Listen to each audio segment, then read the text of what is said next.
My end. All right. Florida's treating you well? It's raining like every day. I'm gonna float away soon. By the way, huge storm in the area right now again. So if I disappear for a moment, it's probably just a glitch in the power. It's a typhoon. Yes. Cool. How about you, Chuck? What have you been doing down there in Houston for the last several weeks?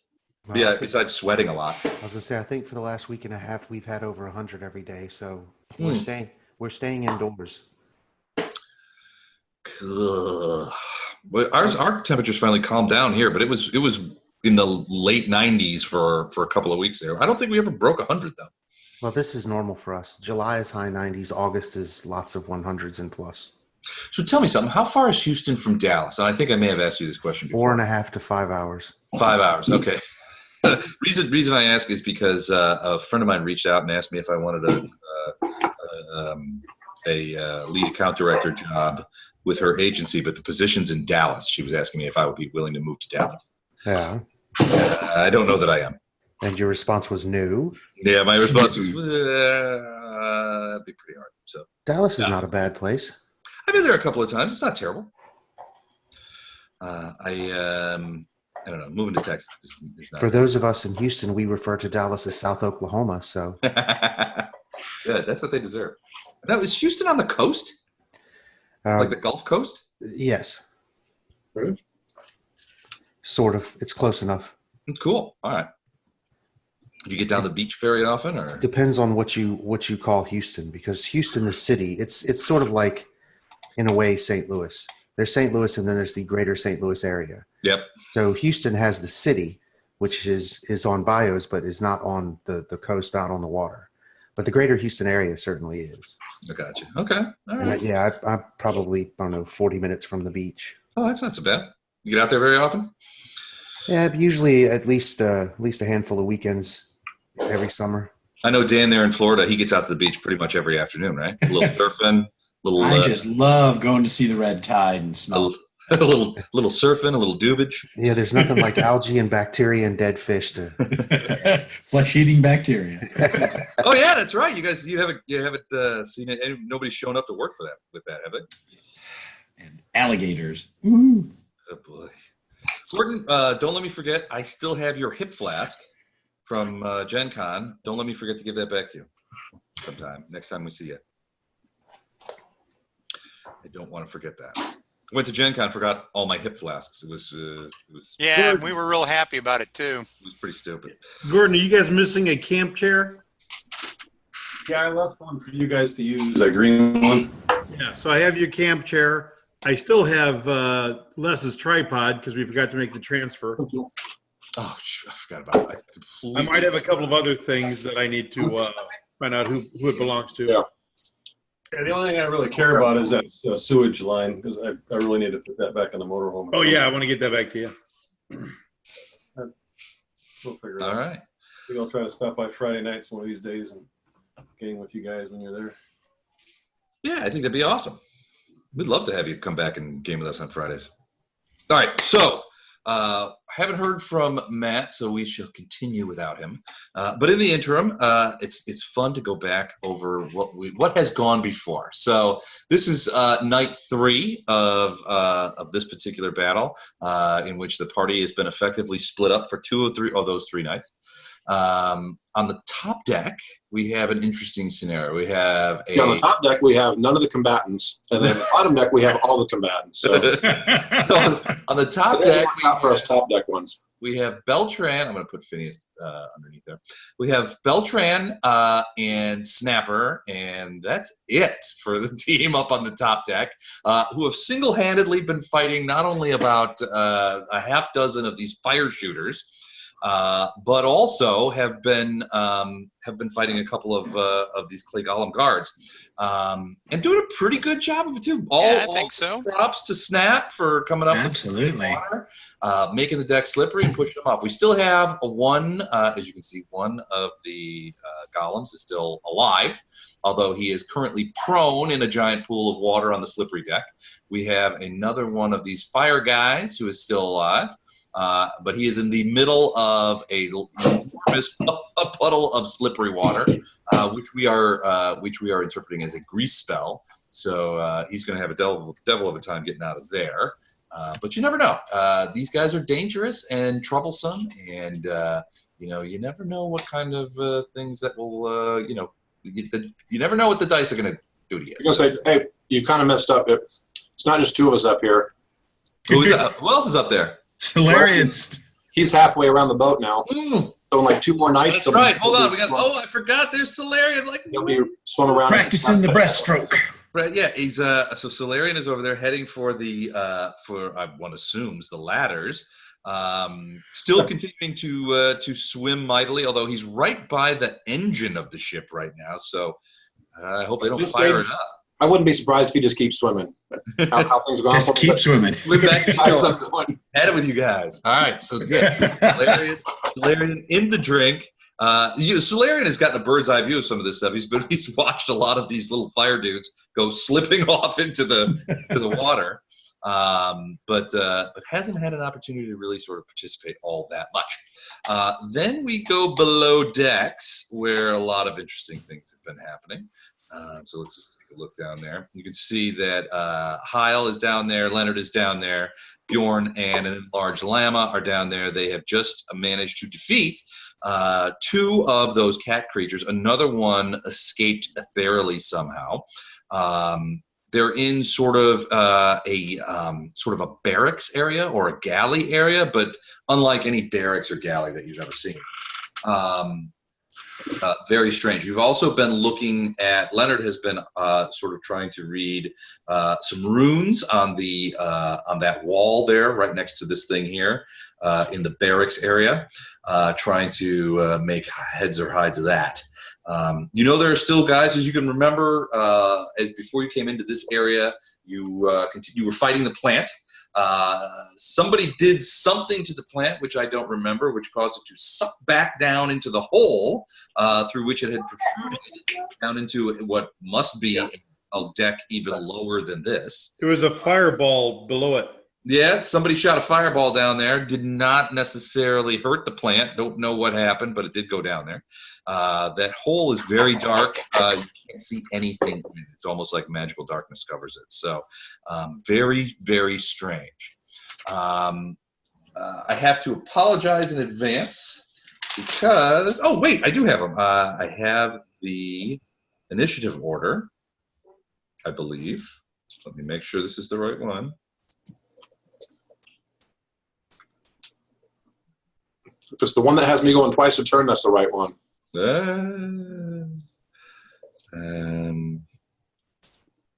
Okay, I think I actually do have it. I believe I do. Okay, excellent. All right, so we have our initiative orders. Is there anything? It's been a while since we played. So is there anything that anybody wants to ask or mention before we get started? Hey, Les, Yeah. if I scroll my map down, I can see the lower deck. I don't think I'm supposed to be able to. There's people The down there. entirety of the lower deck? Yep. Ooh. Well, that's not good. Don't do that. I will I will not do that. But By don't do that, we mean don't tell Les. Yeah.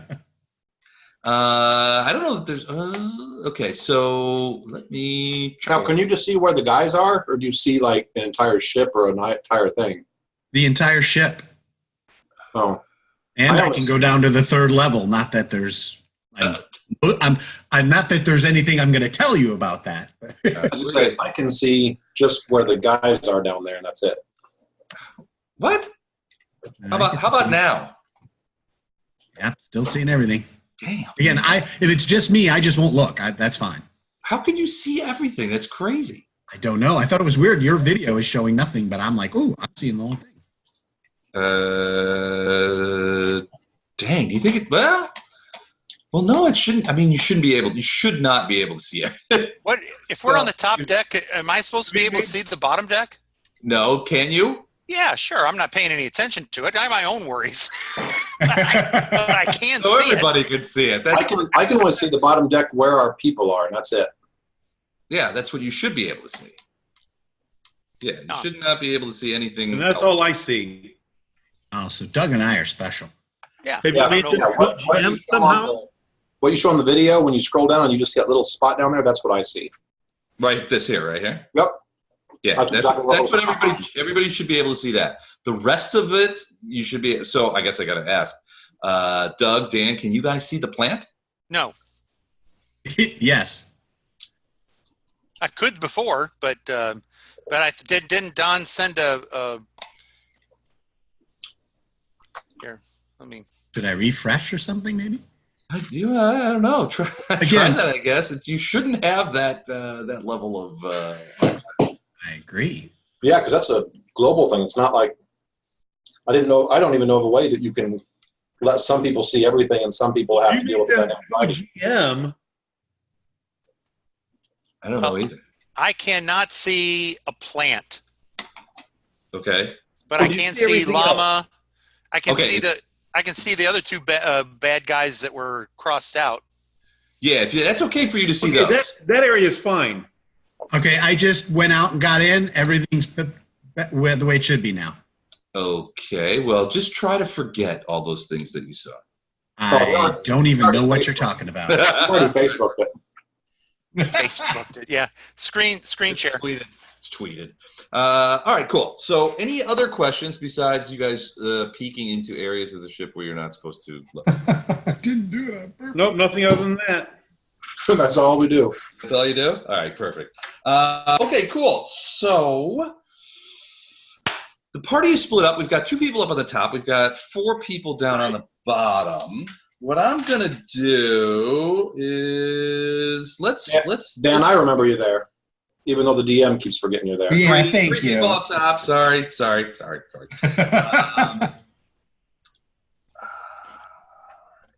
So let me do this. All right. So first, second, hold on. Okay, they're there. All right. So first up would be John Heil. So let's go ahead. If you guys are okay, I'd like to split things up between top deck and bottom deck. You won't lose anything, but that way it keeps everybody. That way we're not jumping decks. You know. I agree with that. I agree with that. Okay, cool. So let's go below decks for a moment, where John Heil, who is somehow enmeshed with some sort of vulpine creature, has just finished off or tried to finish off one of the cat creatures, but it seemed to slip away into the ethereal plane and depart. You guys seem not to have a lot of any enemies here. What do you guys do? What do you do, John? What's that thing on the left there?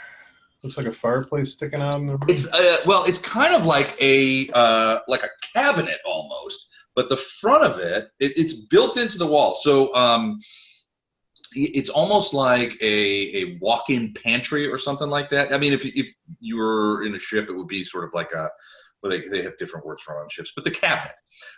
It's big. A person could probably go in it, but the front of it doesn't have any obvious door handle or anything like that. And the front of it is covered with a bunch of like runes. All right, you guys can still see the map, right? As far as you know. Yes. But yes, you guys. It has like weird runes on it, which Leonard was trying to sort of sort out, Okay. but hadn't yet. And where llama is, that's actually a stove, right, or an oven of some kind. Yeah, it's very strange. So yeah, where she's standing is very much what looks to be some sort of food heating thing. But this is, I mean, it's obvious. Obvious is too strong a word. You guys have puzzled out the idea that this is a galley. This is some sort of, for the ship, this is where they make food, but it doesn't look like any galley that you've ever seen on any ship that you've ever been on. That little thing that she's standing in front of, there's a small sort of stone hood that sort of like sherries out into the ship somewhere. And you know, there's this like area where it looks like kind of, imagine like one of those glass grill tops that has like the circles and stuff like that. That's kind of what it looks like. But it's not like you would never, it doesn't look like something that you would build a physical fire in. It's made of that same sort of weird crystal that the rest of the ship is made of, although it is a different color. It does seem to be, I mean, you kind of like interpreted that this is some sort of cooking mechanism, because there are other areas like that are obviously for food storage in this room. And then the room that you're in is obviously, it has these sort of like sleeping pallets around the edges. So you're interpreting this as some sort of like barracks or stateroom or something like that. Okay, I'm going to search that pantry area for secret doors. And it's Okay. a value in there, of course. Okay. What'd you get? Is it 14? Yeah. You can't find anything that looks like a handle. There's nothing there that, I mean, it's shaped like a cabinet of some sort, but there's no handle or anything. You can't see any way to open it. Okay. That'll take up my time. I kill it. I hack at it. You're gonna try to like bean it. That's a good barbarian answer. All right, so hold on. I have no idea what I'm talking about, by the way. I just walked in the room. But Kill it actually, anyway. it was probably a good choice. Bjorn is next.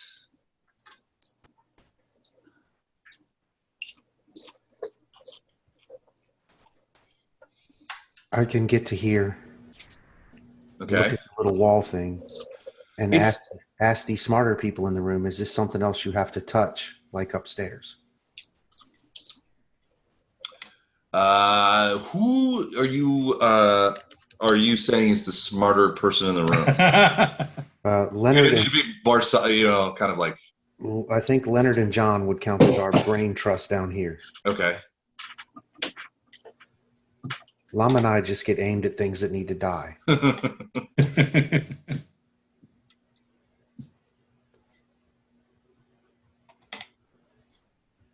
So What do basically, you say, Leonard? just wondering out loud if this is another portal that you have to put your hand on and be accepted through. That's what I'm trying to figure out before I get teleported somewhere. Okay. All right. So Bjorn, you're gonna use your round to sort of ask these questions. Well, yeah, and that was all of my movement. So All right. Leonard, you're up. Leonard and Llama. What do you do? So, what knowledges or things have I used so far? I don't remember what you did. Try knowledge arcana. It's been so long. My memory is so hazy. They're all kind of the same. So, Okay.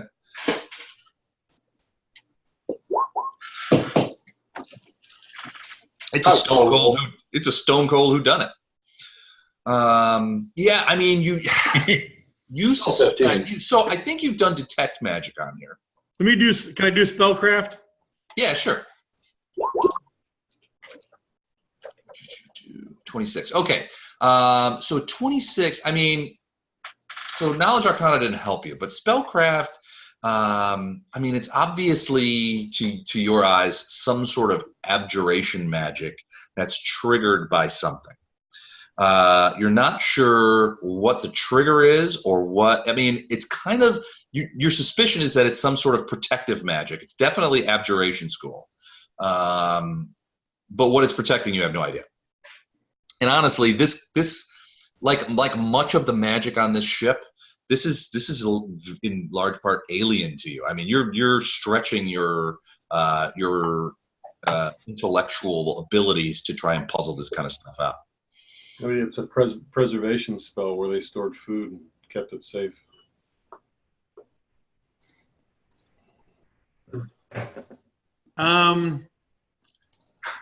I want to see about identify. I want to find out if identify would help here.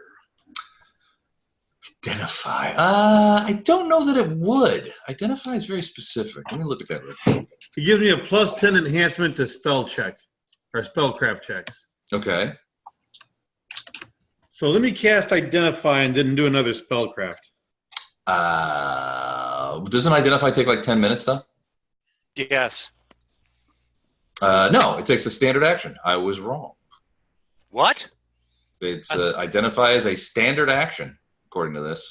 And the duration is 3 rounds per level, so the longer I take, the more information I can get. Okay. All right. So It might be spellcraft that actually takes that long. No, I thought that was would change. It used to be. All right, anyway, all right, whatever. Okay, I'm going to do spellcraft again. We're going to add 10 to it. Okay. So 34.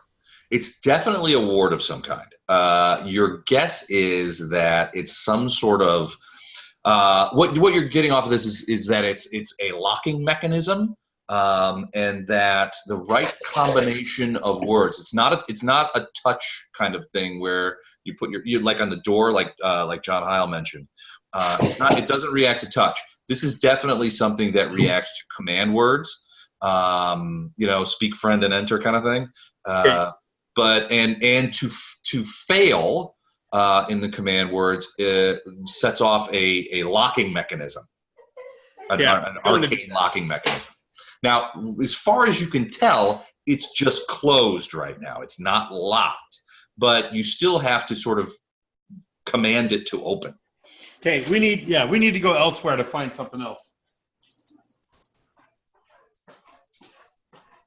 Okay, Lama, what about you? Yeah, you're enlarged, so you're kind of sort of standing over that big grill area and going. I think it's a grill. Okay, so that's what we decided. It's some kind of a cooking implement. It's what it looks like. I mean, it's like nothing you've ever seen before. You wouldn't necessarily put a fire in it like you would in some other grilling mechanism, but the presence of a hood above it, and the fact that you're in what at least you feel like is the galley of the ship.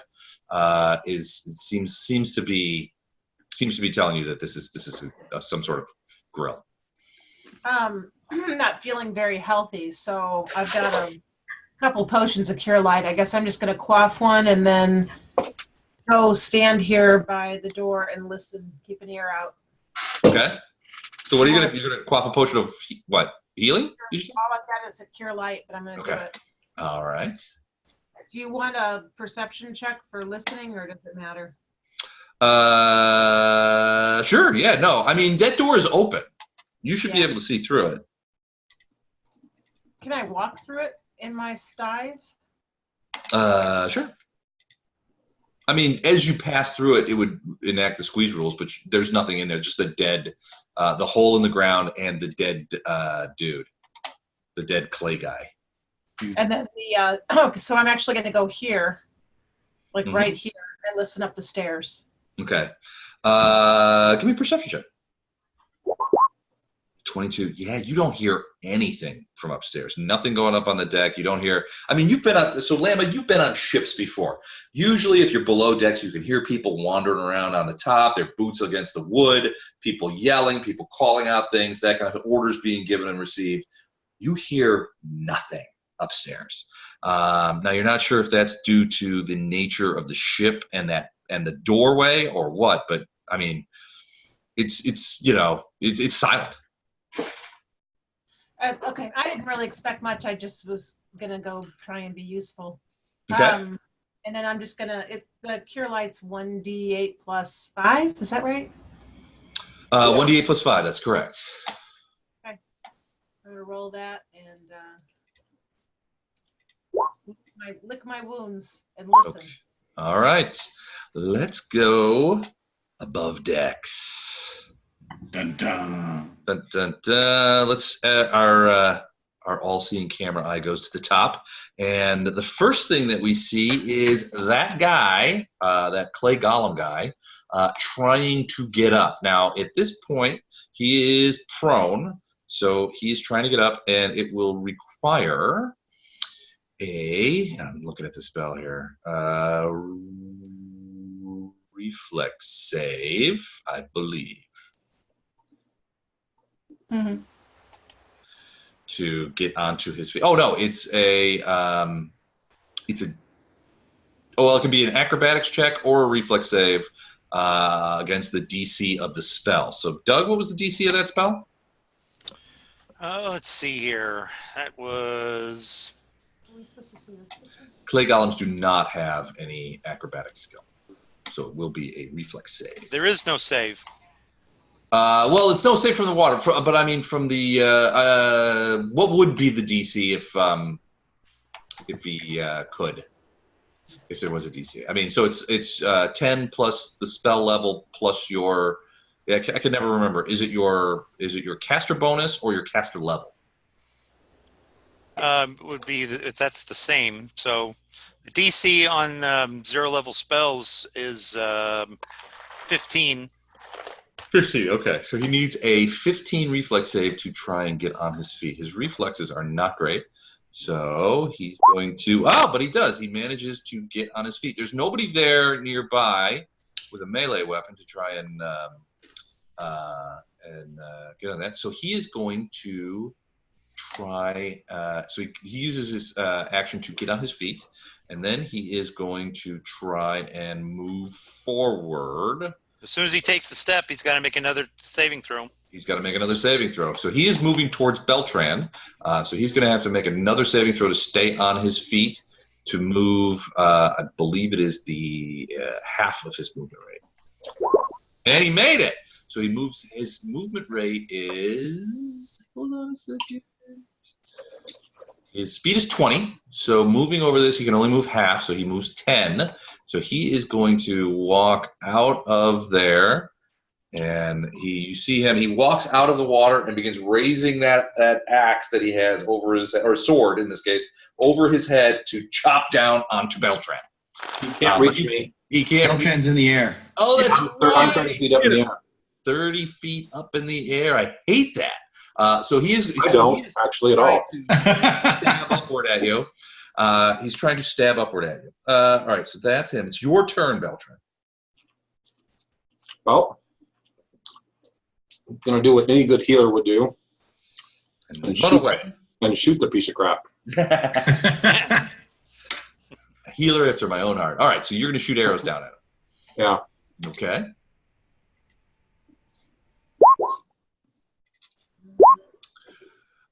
Any bonuses on any of those? Sure. Lots of them. Lots of them? I don't remember. It's been so long since we played. I don't remember what. Well, the bard's gone, so the +2 we were getting is gone. He's gone, so that's not happening. I don't think there's any blesses or anything in play. Let me see if I've got. Let me see if I cast a bless. I did not. So. All right, so AC 22. That's I one. got bless hit. going. Do you? Yep. Okay. Still, it's only one hit for 10 points. But it's only one hit for 10 points. So 10 points. Let me see if he's got some DR. I think he does. Oh, yeah. He does, because I know last time you told me it was like it didn't do quite as much as I thought it would. Yeah. So he's got some DR, but it does one of those. So 3 of those arrows, 2 of them stick in his armor. 1 of them sticks in his shoulder and sort of gets in there. And you see sort of this little puff of like gray dust come out as the arrow hits into him. That vantage is giving you different shots at him, that you're able to sort of wind those through, but it's still very difficult. So did I see any damage done? It seems like a little damage on you. Saw a big puff of this, like a puff of this dust. You definitely know that one of those arrows hit him as opposed to the armor. I was just waiting to see the bar go down. I haven't seen it move. So. Well, I took off the numbers. Oh, okay. I must have missed it. Sorry, dude. All right, that's Beltran. Solarian. All right, Solarian, I need a swim check from you. Just keep swimming. Just keep swimming. And you move half your speed, right? But yeah, but I'm doing a full move action, so. Okay, 20 is no problem. You may swim. 5, 10, 15. Done. All right, so you come around there, and well, you could use both actions for movement. That is using both. It's a quarter of a move. Oh, okay. Move action. You come around and you see the boats. You do not see any of your friends yet. So, I mean, wherever they are, they haven't left, which I guess is, you probably think is probably pretty good. And then Snapper, what are you going to do? I am hitting right here with another create water. Okay. Love it. Hold on, let me get another create water.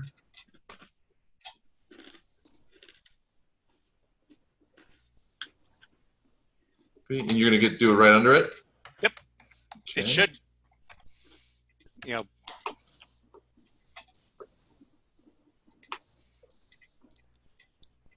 Not sure if a create water out in the middle of the ocean is really going to do much good. No, that won't. I would rather it be like closer to this guy's feet. There you go. So right about there. Hold on, Yeah. let me move that back. All right. So now If you he has to can, make- if you can move it down just a bit so that it would go. If he slips, he goes off the side of the boat. There you go.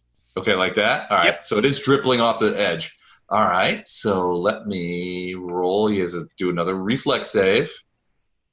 And he misses that. So he makes one more reflex save to stay on the boat. Yep. As he slips forward. No. Yeah. Natty one. All right. Down goes David. He goes Way out. to go! You're just wiping the deck out. Solarian, give me a perception check. Ooh, okay, hold on. Sploosh. Yep. Sploosh.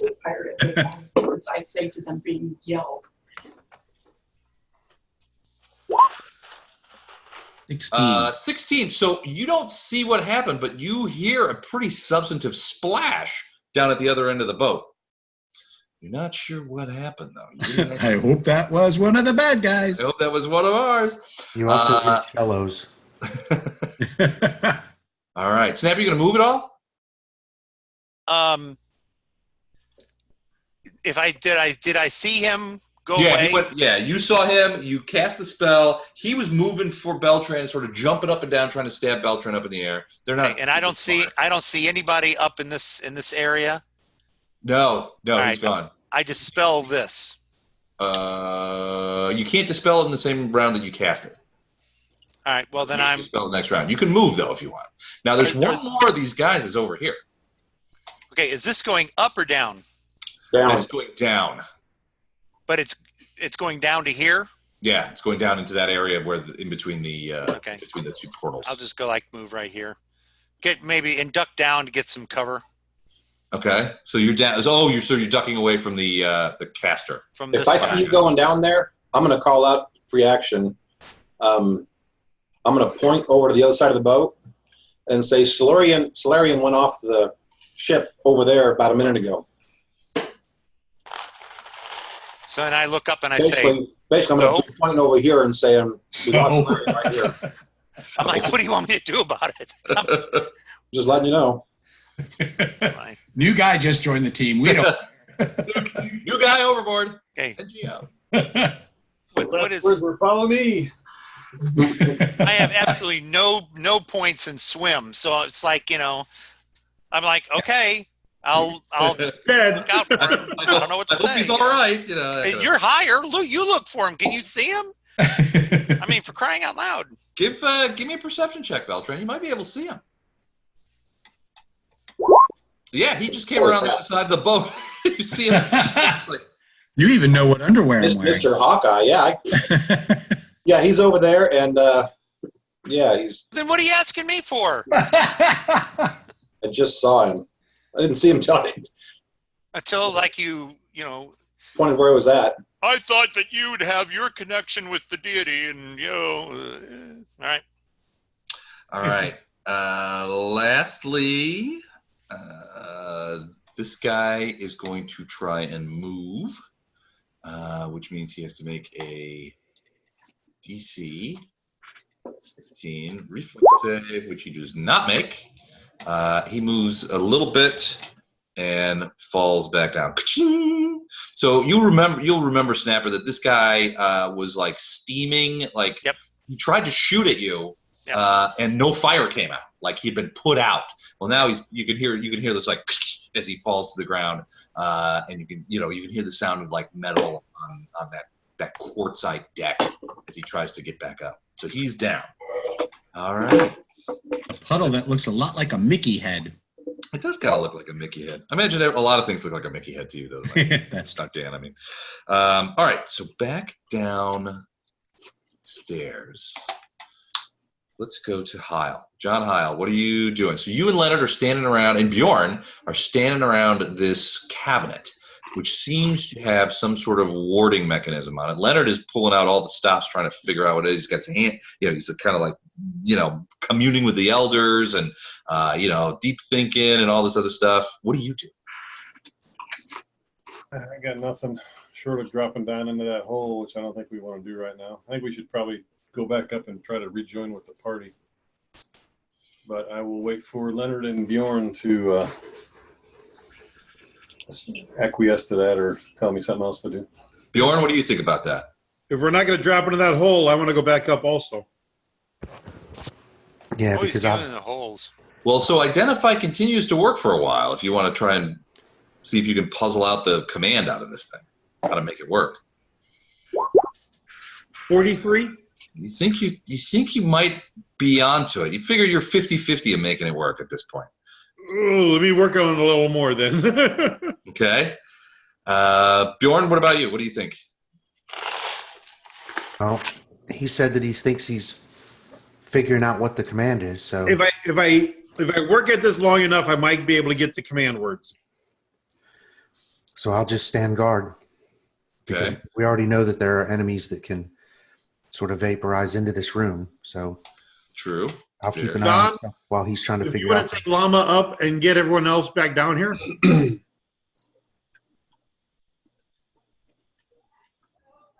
Was that? Oh, okay. I can do that.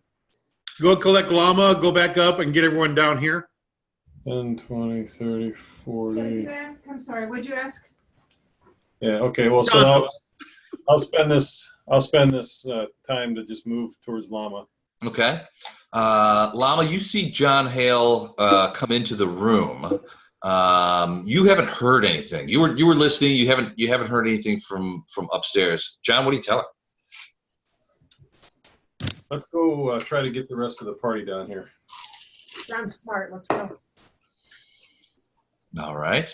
So, Lama, what do? You go up those stairs? Absolutely. All right. You come to the top of those stairs, and you remember that I don't believe, were able to make the portal function, but John was. Wasn't it John was it John or what? I think it was John who grabbed your hand and pushed It was. through the portal. I have my sword out too. Okay. So I assume we're gonna play the same game. All right. So you get up in the stairs and you wait for John to sort of catch up. Yeah. All right. Back up stairs. Clay Golem's gone. Beltran, you're up. You see Snapper sort of coming down the stairs into the area by the portals. You do see that there's one of those firecasters over there, but he seems pretty denuded. I mean, it's prone. He's having trouble getting back up on its feet. I don't know if you saw it try, but Snapper could certainly tell you that it tried to shoot at him and nothing happened. So I'm going to start going. I'm going to go down 20 feet. That's the most I can do in one round. okay. And then ask Snapper if he can get rid of that water. What do you say, Snap? Yeah, I'm working on it. Okay. So now I'm only 10 feet up. Okay, I'm going to try and change that.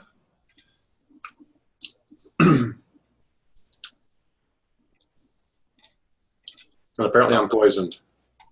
Huh? No, I did that. Sorry. The problem is I have to scooch in real close to change the number. There we go. Now you are now 10 feet up. Snapper, it's your turn. Oh, I'm sorry. Wait, it's not your turn yet. It's Solarian's turn. You guys can go at the same time. Solarian, I have a pretty good idea of what you're going to be doing. I'm going to swim. Okay. I don't know. I want to hear. Okay, well, I'm going to dispel this closest That'll one. work. All right, so you're going to dispel this water right here. Okay. So And the water's just and can I move? Yep. And then I'm going to move over here, Okay. and I will wait to dispel this next one. Okay. And I want to keep an eye on this dude over here because that's within range. I can hit if I see it get up, I'm going to hit it with another You one. can't see him from there. You're 10 feet down. Yeah, you're 10 feet down All in sort of a channel. You wouldn't be able to see him, but Beltran can. That's fine. Beltran, I'll yell at Beltran if you. No, I won't. I'm going to get rid of these things, so hopefully we won't. Okay. Solarian, did you move already? I did. Oh man, you got really taken a. I feel bad for you, man. This is brutal. That's absolutely brutal. Hey, I'm alive. I'll take that. Alive. All right. Back downstairs. Hyle, what do you do? I'll take Llama's hand and see if we can get through that portal again. All right, so you reach out and touch the portal again. Again, that shimmering kind of, you hear that voice in your head, which you now suspect is Aslanti. Say, passage accepted, portal will open, and you begin to see sort of that gray sheen sort of spread out from your handprint across the entirety of the portal. It takes a few seconds for it to go, but you should be able to move through it. I take a deep breath and hold my breath when we go through. Okay, and you guys go ahead and go through? Yep. All right.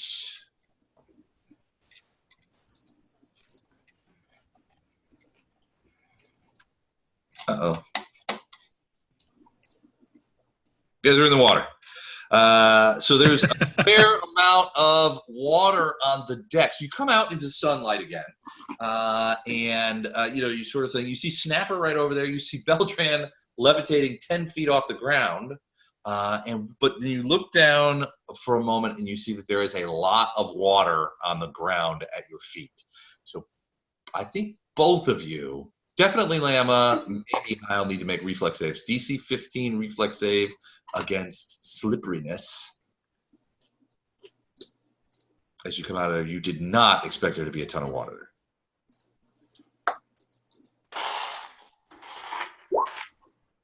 there. Who's that? That is Hyle. Hyle stays on his feet and actually manages to step aside and get out of the water as he sort of moves over towards where Snapper is. Snap, you're right there next to Hyle. Reflex. Reflex. DC 15 reflex save, Lama. Dun, dun, dun. Oh, did not make it. Lama. Boom. She falls with an immense thud onto the deck, looking down and looking over at John Hyle and Snapper and Beltran, all looking at her. Looks like, oh. But yes, she falls to the deck, slip on the slippery deck. She comes perilously close to the edge of the boat. In fact, at that distance, she probably would need to make another saving throw to avoid going off the edge. Another reflex? I think so. Wow. Solarian, I might be joining you in your trek. 18. She did not slide forward. You managed to get your fingers in some of those engraved words on the ground, but you definitely were sliding that way. This looks like the work of a magician. It looks like it rained up here. There's no clouds in the sky. You don't know what's going on. Yeah, there's a lot of water scattered around. Exactly. Back down below, Bjorn and Leonard, what are you guys doing? Leonard, you going to try one more? Yeah, you're still at 50-50.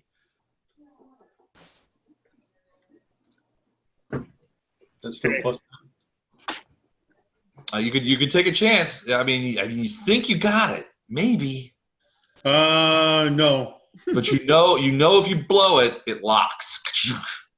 Like a 3 time rounds lock. per level. Identify last for me then for 18 rounds. I'm not going to risk it. All right, so you're gonna take another round and try it again. Yeah. All right. What about you, Bjorn? You attack Leonard? Nope. Sword out, shield up, ready in case anything shows up. All right. Back up top. Let's see what's going on. So we now have a bunch of people. Hyle, you're first. You find yourself, you're standing next to Snapper, essentially. Solarian, go ahead and roll your swim check when you get a moment. No rush. Lama has just face planted on the deck. Yeah, no worries. That's lucky. You have to get a 1 to start drowning. To not make it. Yeah. Go ahead and move. John, you just saw Llama face plant onto the deck. She's surrounded by water. It's very slippery. She's holding on as she almost began to slide towards the edge of the boat. Snapper is standing there next to you, kind of with a weird look on his face, and Beltran is floating up in the air with his bow in his hand. You're not sure what's been going on up here, but something. Is it my turn again already? Mm-hmm. Okay, I'll reach out and proffer my hand to Llama and see if she'll take it and I can pull her out of there. Okay. Llama, do you take the hand of the handsomest human that you've ever met? Of course I will. There you go. All right, so you're going to try and pull her out. So she's still enlarged. So she weighs, I don't know what the Can I formula say is. something as a free action? Sure. Hey, dude, just hold her steady. Give me a second. Okay. Don't try to get up yet. Okay. Okay, now my eyebrows are arched. Okay. Well, what are you going to do, Snap? I am going to dispel this water. Okay. And it works. All right. So suddenly, Llama, you find that the deck below you is dry as a bone, and you find you will on your turn find it easy to stand up. I'll still Oh. take. I'll still take his hand. There you go. Unless somebody wants to take an attack of opportunity as she goes from prone. No. Beltran? I don't have a melee weapon, so I can't. Okay. Otherwise, I totally would, because that's me. All right. So, Llama, I'm assuming you're going to get up on your feet with John Hiles' help. John will ask Snapper and Beltran what's been going on up here. Get a rundown, which he knows because I've been listening. And I'm going to ask where Solarian is. I'll point where Solarian is and say he's in the water. I'm going to get ready to go get him. And then I'll say, yeah, Snapper's been flooding these things all off the decks. Are they still swimming around the ship, or are they sinking? I haven't seen them since they went in the drink, so. Golems aren't famous for their swimming ability. So, Beltran, you important is columns. you do see this one, as it was trying to get up, slip back down and begin sliding towards the edge of the boat. It missed its save pretty badly. So it's still down and it's sliding towards the edge of the boat, and it's kind of like you hear that sound of that metal sort of grating. Llama, you can actually see the creature because you're tall enough where you can see up and on the deck, and you see one. There's a lot of water up on that deck, and two. One of those little creatures, those little constructs, little fire creatures, is like sliding away towards the edge of the deck, sort of on its own as it tries to move. Anybody doing it's any? still alive? Oh yeah, it's still alive. Oh, I'll go kick it off the deck. It's in a lot of water. Oh, it's all in the water, isn't it? Oh. I guess I'll make a bet with anybody how long it's going to take to fall off the deck. Maybe I'll go in on that rail on the dry side and tilt the ship just a little bit. Okay. It's headed that way, so you figure if it misses its saving throw next round, it probably will go off into the ocean. I'm actually That'd be fun to taunt it while it falls. All right, Don, what do you think? Does Think you can- anybody 29. So yeah. Maybe a 39. Oh, 39. So yes, you think you've got it. You're not 100% sure, but you figure Not you're close probably, enough. You figure you're probably 85% sure. 85 to 90. So am I rolling percentile dice?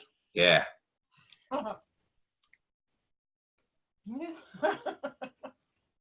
want me to hum the theme from Jeopardy? Do, do, do, do, do. Hey, got it. All right. So yeah, so you Bjorn, you see Leonard kind of like shake his head, going, "Here goes nothing," and you see him sort of like, well, but it's speaking the same language that you heard in your head as you pass through the thing, and it opens. This cabinet-like area opens up. Hold on, let me make sure I've got it here. And it actually opens into a, hold on, I gotta get the screen here. It actually opens up into, weirdly, what looks like an empty kind of space. It's a little cubby hole.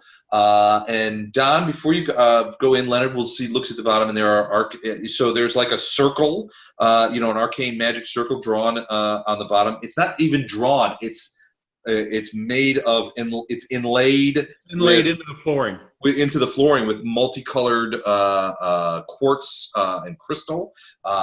You recognize some of the symbols. This you think is some sort of like transport mechanism.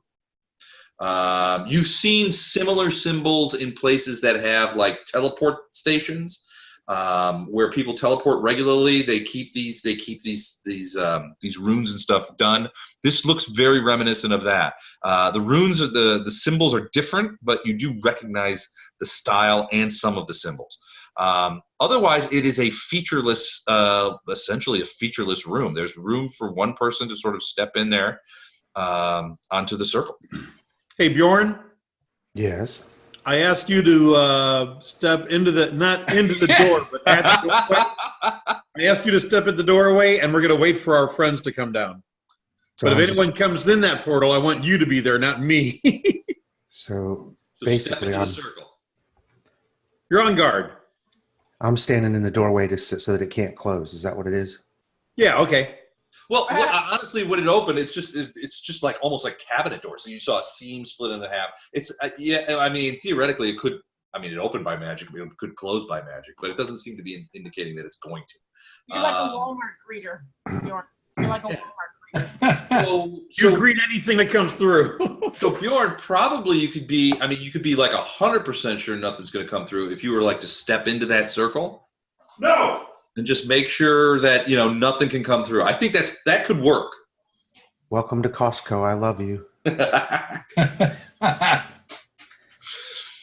Well, All right. Considering from a distant voice screamed no. Yeah. Leonard's like, no. I'm going to stand here so that the doors cannot close. It's not like he was opening a potion of healing. Who? And I will be ready to. Oh yes. Okay, I get it. And I will be ready to face anything that comes in this empty room. Okay, perfect. So you're actually looking inside the room. Yes. Okay, cool. It's featureless, other than these runes, which you do not recognize, but which Leonard says is some sort of teletransporting mechanism. It's completely empty, and the walls are just featureless. They're just made of the same, sort of wall-like material that you've seen everywhere in the ship. Yeah. And I'll stand here and wait for the rest of the party. All right, cool. All right, back up top, Solarian. Let's see if you drown. Those boats are only about 20 seconds away. Ladder, you can get there. He makes it. All right, another 15 feet. So let me go ahead and see if I can make my save for the little dude to see if he stays on the ship. He does. He manages to struggle to his feet. An amazing achievement. Let me see if that's even going to work.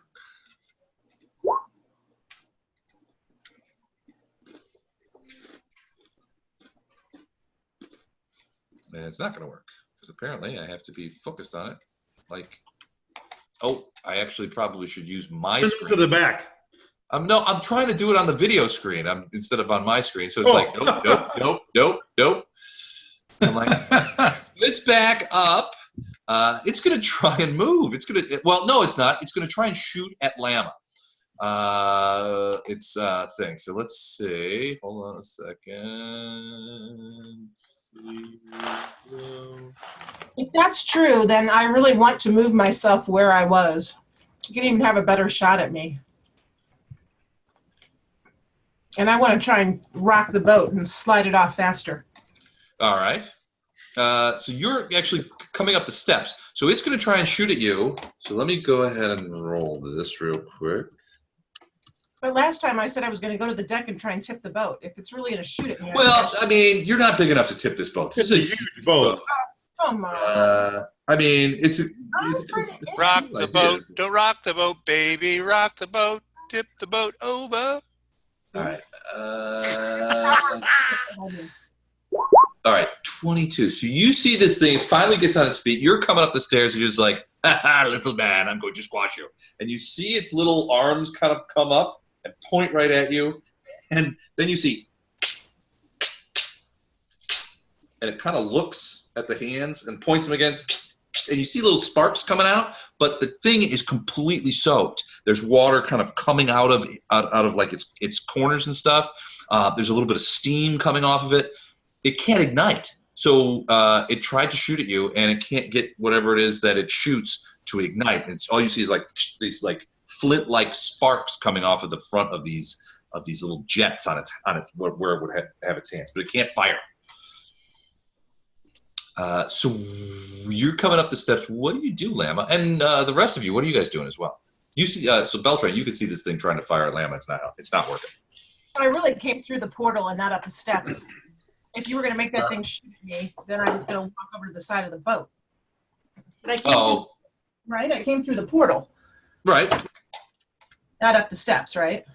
No, but your character is sort of up the steps now.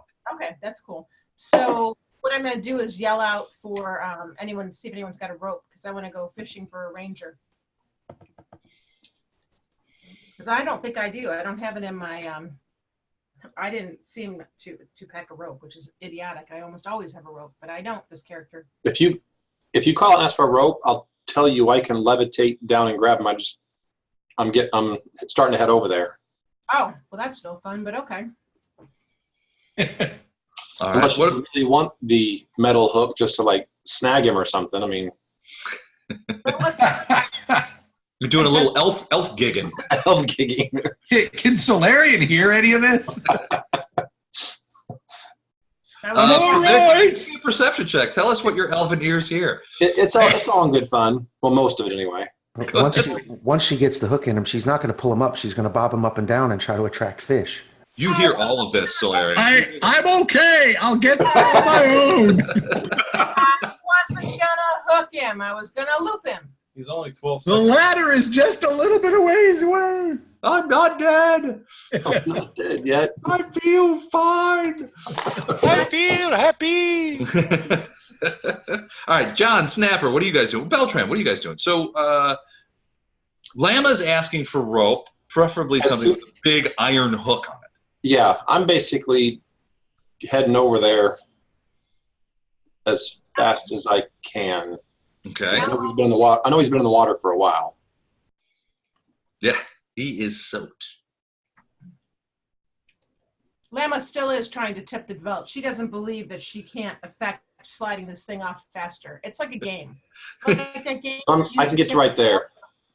Okay, so did you land, Beltran, and then move, or are you still? Okay, so you landed. So you're on the deck. I can't. I can just levitate, so I can't move while up in the air. I Right. can go up and down. Gotcha. All right, so you guys are making your way across the deck, which is got this like sort of hazarded with dead bodies and pools of water. I'm going to move to there and then ask Snapper to dispel this water. On the steps, the water on the steps? Yeah. Okay. Snap, what do? You coming up there with him? He wants me to go here. He was just making water all over. Yeah, I was. So dispel the water on the steps so we can get up to where we entered one of the boats. Down to. But yes. Down. Yeah, right down. Okay, if he yelled, okay, I started out there. 5, 10, 15, 20. Okay. Hold on a second. I have to make sure I'm within range. I am. And yes, I will dispel this. I will dispel this water. Okay. Doink. Suddenly, it is as dry as the desert. It seems to be, all the water seems to just like sort of rise up and sort of dispels itself. Really cool. All right, so you do that. Beltran, you shooting anybody? Lama or John Heil or anybody? You gonna throw a few arrows maybe at Solarian in the water? No, because they can hit me back right now. He's moving really slow. But they can hit me back still, so. That's true. All right, so that's it. So let's go back down. Leonard, what are you doing downstairs? I know what Bjorn's doing. What are you doing? You just standing there? I'll continue to do spellcraft while we wait, but I'm not doing anything else. Yep. All right, so you sort of step over there. So that's a 33. Yeah. Yep. So this is old Aslanti magic, and basically, as you sort of you're sort of like as Bjorn stands there, you're sort of like continuing to examine the outside of the doors and that kind of thing, sort of like parse together what this is. This is basically, the more you read this, the more you think that this is a passage essentially like a gangway, right? Only magical. Basically, this is the access to the lower regions of the ship. Is this thing? It doesn't transport you, to old Aslan. This is how you think the crew on the ship would go downstairs, because there's no stairs here in this room. That's what you think that this sort of dimension door kind of like portal area will do. Okay. All right. Back upstairs. Or Bjorn, you doing anything else? Stepping into the room? No. Sure? I'm positive. Sounds fun. I'm good. All right. Solarian, a little swim. Oh, yeah. Another 15 feet. He's close to the things. You guys are... so I think, Lama, now, I think Beltran threw you a large hempen rope with a big iron hook on it. Hook the man. I was going to throw a loop. Something It's actually a treble hook. Yeah, for gigging, for elf gigging. It's perfect for that. All right, so what do you guys do? Hooking the golem. Oh, that golem sank like a stone, man. No, the one in that's still on deck. Oh, what? Is there one still on deck? Not a golem, the fire guy. The fire guy. He's still on deck. Yeah, you could try and hook him. Is he close enough I can push him off with my sword? Well, so no. I mean, he's probably 10 to 15 feet away. And your sword's not that big.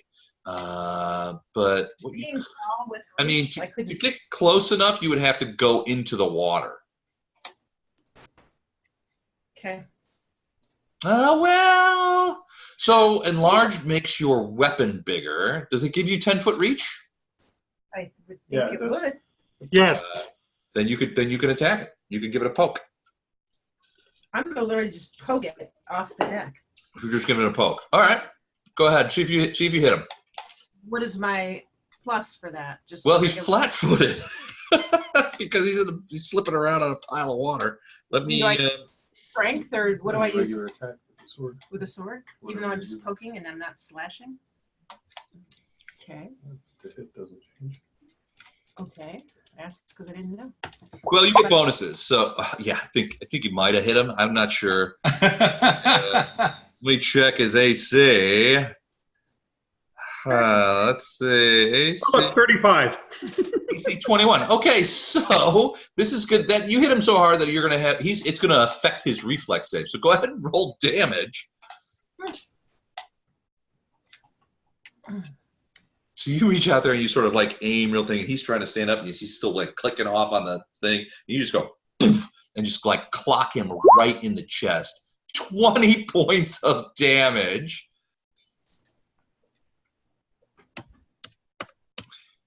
Which is basically half of his hit points.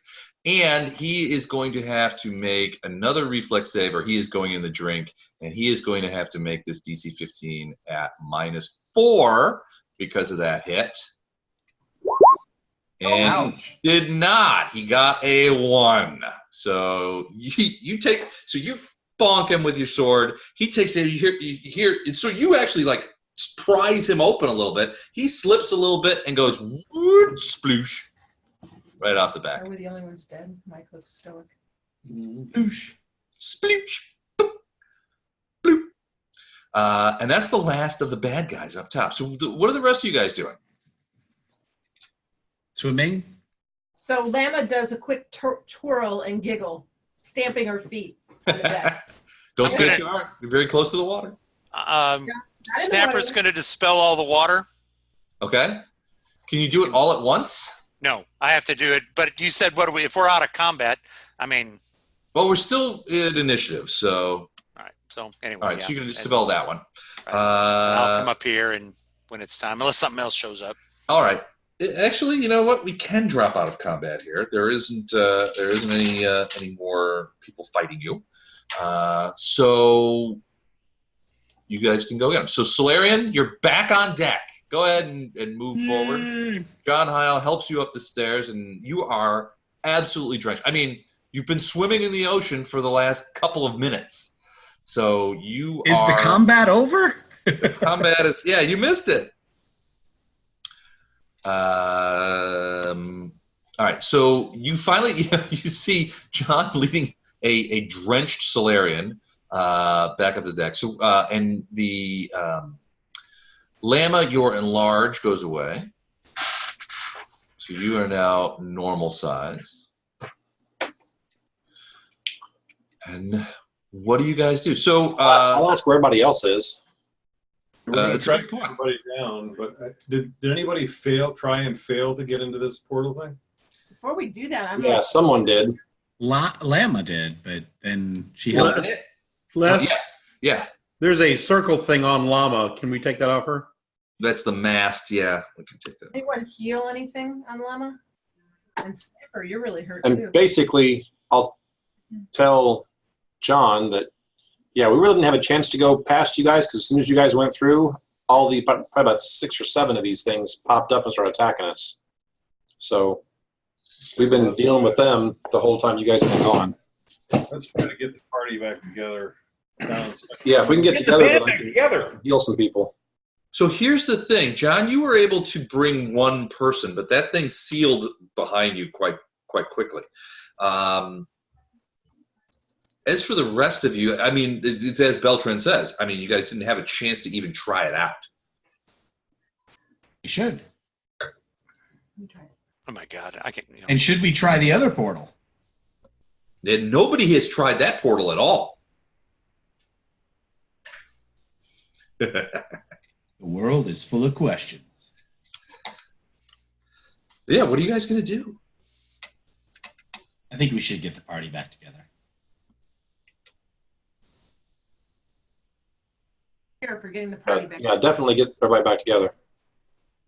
All right, so John, you know that you can pass through the portal if you put your hand on it. Who else is going to? So are you going to do the same thing that you did before where you sort of grab Llama's hand and drag her through with you? Because you will remember, those of you who remember, Phineas tried to daisy Anybody else that. can't get through. I'll take her. So you guys will remember Phineas tried to daisy chain onto that and it wouldn't let him through. Right. All right. But one person I could get through, right? We don't One really person you could, yeah. So maybe you just ferry all of us through. Yeah. Or should one of the other people try? Yeah, you can try to see. I mean, it's good to know if you can or you can't get through it on your own. Harry? All right, so John, you're going to take Llama? Yep, I'll take her first, and then I'll go back and. All right, let me go ahead and put Llama down in the thing. So, Don, you see Llama coming back down the stairs. Llama, this way, please. All right. John, who else are you going to try and bring through? Or do you want to let somebody else try to get through it? Yeah, we'll let them try. So, Okay. Chuck, you going to change your icon to that silly dragon? Yeah. 'Cause that's definitely you. What's that? I said, are you going to change your icon to the silly dragon? That's definitely you. It was I probably should. Yeah, he sent an email with a little JPEG, funny JPEGs. Oh, I haven't seen that. All right, so who's Heil comes back out. Who's going to try the portal next? And which portal are you going to try? Snapper will go over to the one they've been going through. I guess it's that one. What's your highest ability score? My highest ability score. Mm-hmm. That would be my wisdom, And it is, what is the number? 21. 21. What's your second highest? Charisma, Which is, what's the 15. number? 15.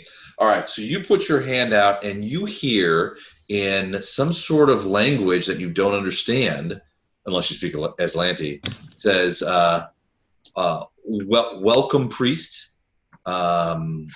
the way is open, and you see this gray sheen sort of takes over, and you can pass through. So, do you go in there or no? Yeah, and I do speak Aslanti. All right. So you actually hear the voice, and it's a very sort of. It's not. You don't think it's like a person's voice. It's almost like what you would equate to a construct voice, and it's like, "Welcome, priest. You are cleared to pass." And the door. Domo opens up, arigato, Mr. and- Robato. and you can pass through. So I'm going to go ahead and move you down there.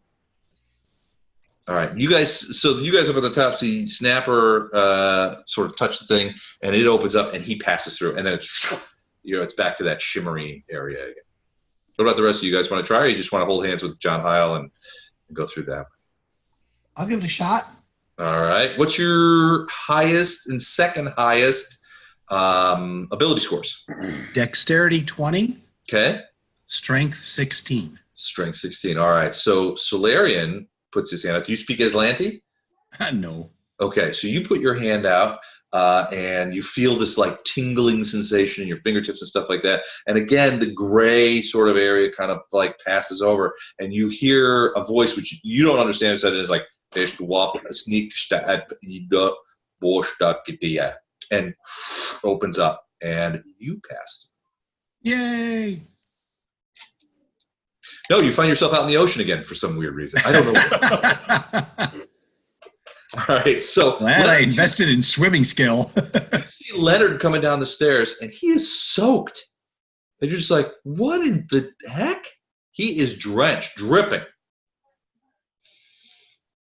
Not Leonard Solarian. Solarian is, yeah.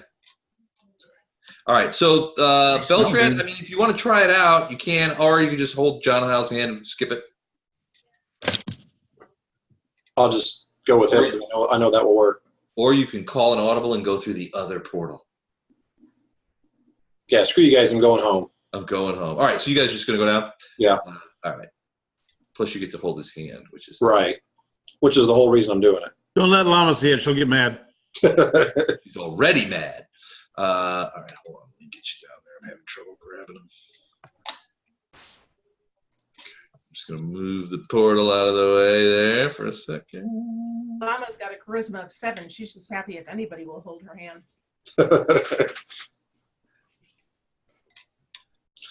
I don't know. Llama's sort of grown on the people here. I don't. I think present company, you probably have a much higher charisma. Yes, agreed. Yeah. All right. So you guys are all down there. With less than any other character you've had. So you guys kind of come down here. The first thing you notice when you come down the stairs is there's one of those dead golems that's sitting there. He's pretty chewed up, and there's a giant hole in the deck, which nobody else seems to be paying much attention to. What did you guys do? What did you guys do in here? And then you see past in the doorway over the thing off to the west. You see Leonard is looking at some sort of cabinet door, and he's like holding his head. And he's kind of like, yeah. And then you see Bjorn facing into the cabinet with his sword out. I'm going to tell everybody that the hole had a crazy wild plant thing that we're not sure is altogether dead and could come up at any second. You might want to back up, Solarian. Boink. Let's all go into this room here. I'm going to have everyone gather around. We need to gather together, and I'm going to burst, start healing people. Yeah. Let's get in this other room where everybody is. All right.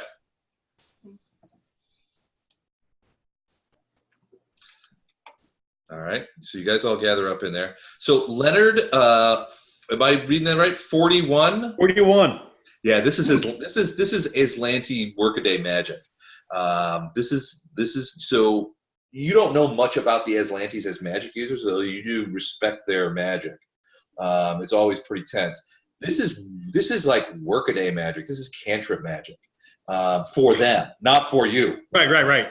This is in many ways very alien to the current schools of magic, the kind of magic that you spent. You're in many ways your magic is sourced in Fey. You're an elf. So you have Fey power, you draw Actually- lane lines, power of the earth, that kind of thing. What? Ignore that one. I haven't updated my macro yet. I was going to say, do you want me to roll for you? No, it's not rolling the right number of dice. I haven't Oh, okay. changed it yet. Gotcha. What's to get? But this is a whole different school of magic. Very fascinating. But like I said, this is workaday magic. This is maids and sailors and Not much better, but this is not powerful for them. This is easy stuff. Like building a ladder. so with my first burst, everyone gets 10 points back. I'm full. I'm full. Need a burst? More. Did you do me? More, please. More, please. Feed me. Thank you, sir. May I have another? Let me try this again. That's better. It's There you better. go. All right. So you guys see Bjorn standing in the doorway there, and everybody gets around, and Beltran bursts a couple of times. How is everybody right now? I'm down like 8 or something. Doug, have you added 28 points to you? I will in a minute. Snapper needs 2 also. Kid. I mean, I can burst too, so Wow. Okay, but first add 28 points to you. Sorry for the inconvenience of healing you. Wow. You can refuse them. I was enjoying being wounded. I've never heard that response to having to add points to. I know. Geez. Yeah, I'll remember that. I got a cat on me. I got a dog chewing my feet. Come on. That's the way cats are. All right. So what next? You guys are all gathered around. You feel the healing energy of Beltran's burst revolve through you. Bjorn, you're standing next to that circle, which Leonard basically is saying is the way downstairs. It's essentially a magical gangway. So I've learned the word for it. Yeah, you can control it. Pardon? You can control it. Okay. But you get the impression that the moment somebody steps into it, that it automatically goes off. You learn the words to open the door. To open the door. Okay. The thing, the teletransporter, the moment you're surmising that the moment somebody steps within the circle, they will be. So here's the thing, guys. What order are we going in, and what light source are you going to have? I'll go first. I got. Mama's got dark vision. Yeah, I got dark vision. How about this time we take a healer with the first half of the group and then a healer with the second half of the group? Oh, that's so intelligent. Way to be planful. Okay, so Llama, then Beltran, then Bjorn. I think Beltran has a good idea. You guys should probably split up and check out that other portal. No, I don't that's think that's quite what he said. not what I said. I don't know. I don't read any Islandi, but it looked like the sign over the top of that portal said treasure room, something like that. Not sure. Wait, where'd Snapper go? Yeah, no. Fuck all of you. Doug, I do want to say, Do we have time for that? We don't have time. Doug, I do want to say you have been fantastic with your Create Water, both on this ship and last Friday, making that steam. Thank you. He's going to get some bonuses for that. All right, so Lama first. Yep. Sure. All right. Llama's game. I mean, is that what you guys want to do? Sure. Me first. I'll go with Lama. Well, so here's the thing: the thing will only shoot. It's obvious you can only fit one at a time. I got this. I had my sword out. All right. So she pulls her sword out, steps into the room. Grinning from ear to ear. Ploosh. She's excited to go kill something.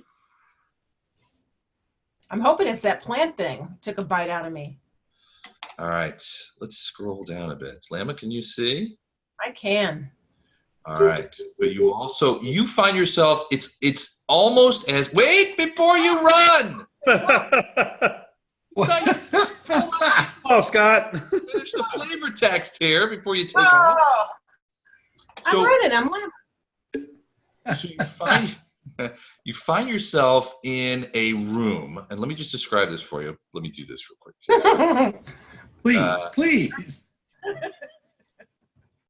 So the room, it's almost as if you step out of the wall into the room, or some sort of chamber inset into the wall. You look down and it has that same circle. This room is notable by the fact that the walls are made of, they're translucent, and you can see into them.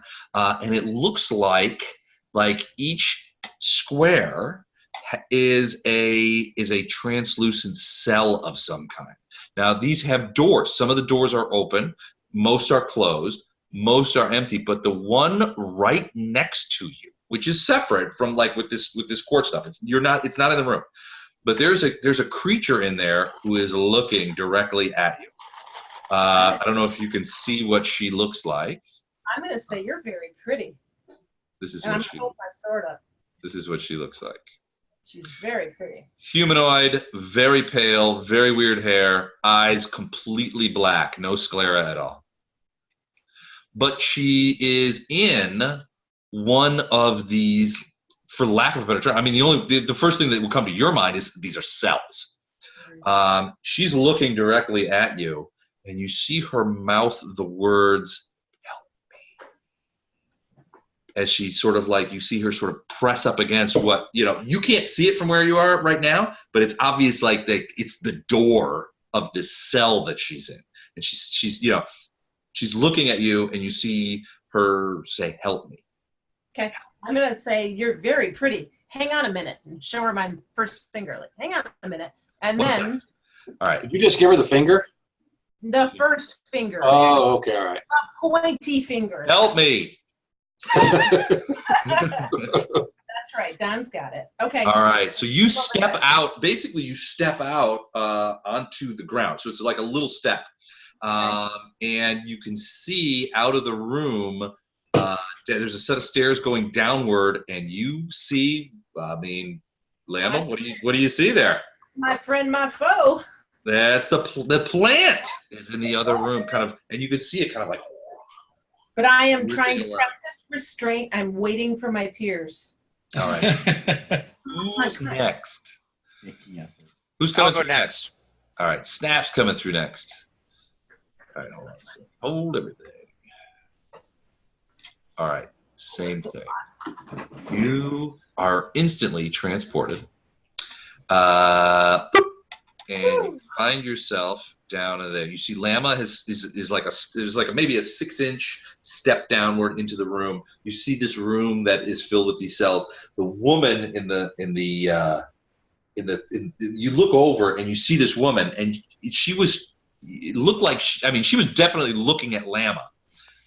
Her eyes kind of flick over to look at you, and you see her kind of back, and she bares her teeth. These all these little sharp anglerfish fangs in her mouth, and you could She was. if you could hear her, it would sound like she was hissing. So she was friendly to me and not so much to Snapper? She's definitely not friendly to Snapper. She's certainly not asking him for help. I'm going to say you must not be her type. And giggle. It's interesting. My god, Yig, is the father of serpents. Yig? Yeah. So, She doesn't seem snaky at all. but she sounds snaky. Well, you can't hear her. You can't hear a thing. Got it. All right. But you think she might be she's kind of she's not shying away from you, but she definitely does not like you. Aw. All right, so you have another move action if you want to step out of there. Step down in the room. You see Lama is in the room.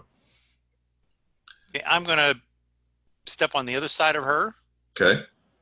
and I'm going to roll a religious check, I guess. Okay. To see if this is. Can I tell? Maybe I can just, as a free action, is this undead? Give me a knowledge religion. All right. Plus 14.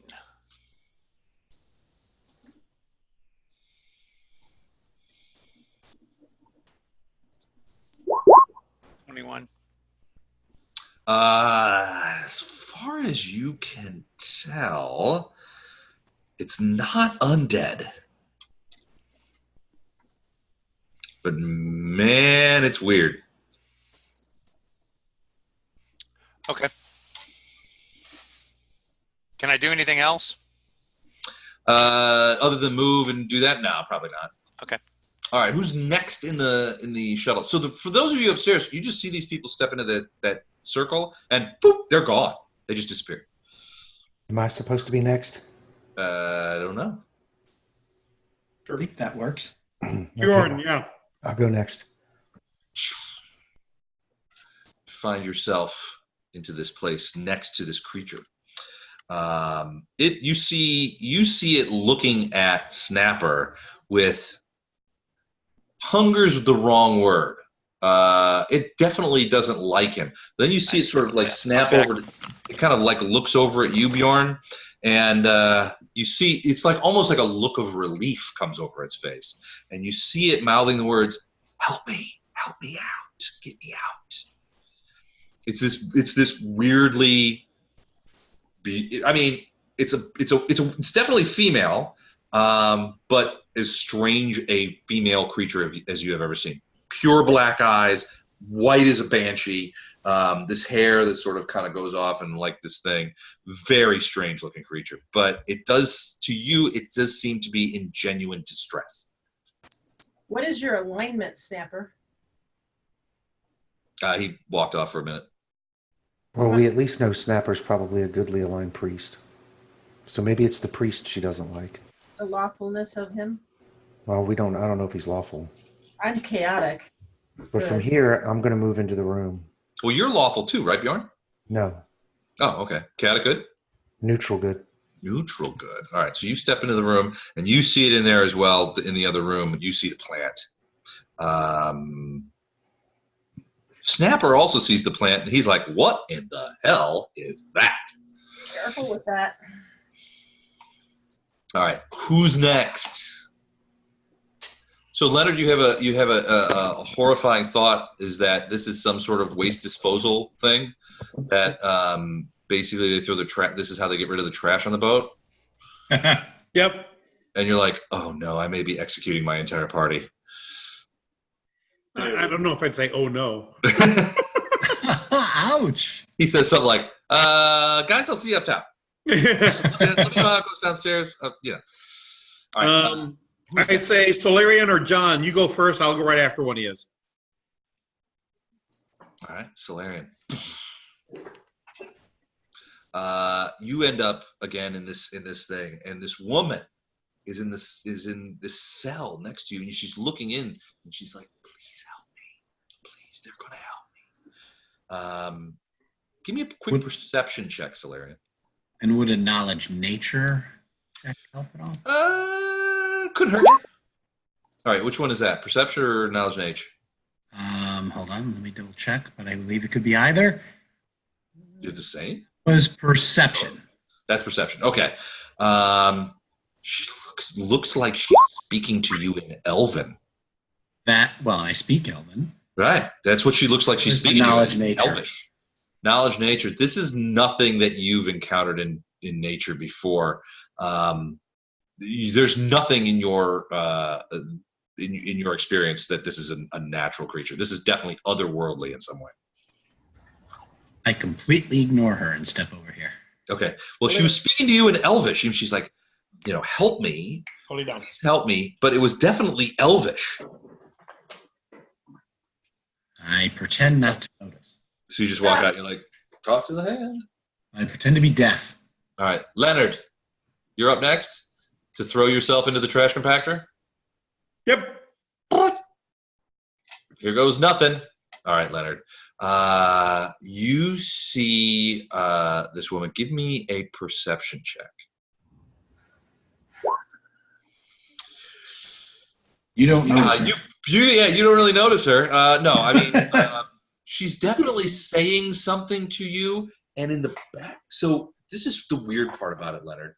In the back of your mind, you sort of feel these sort of little tingles, and it reminds you of the time, and I'm sure there has been a time when someone has talked to you telepathically, but somehow it's like listening to the feeling you get is sort of like, the best analogy I can come up with is listening to a radio in somebody else's yard, right? Or somebody else's garage, like a couple of doors down. You can hear the radio. You don't understand what they're saying. Something's coming through, but you're not picking it up.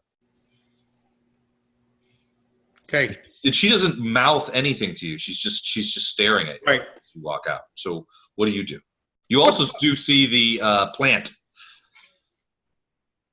It's Planty McPlanterson. I'm staying here. All right, John, you look over at Beltran, and Beltran looks at you and says, I'm comfortable just getting out of here. There's canoes upstairs. We should just go.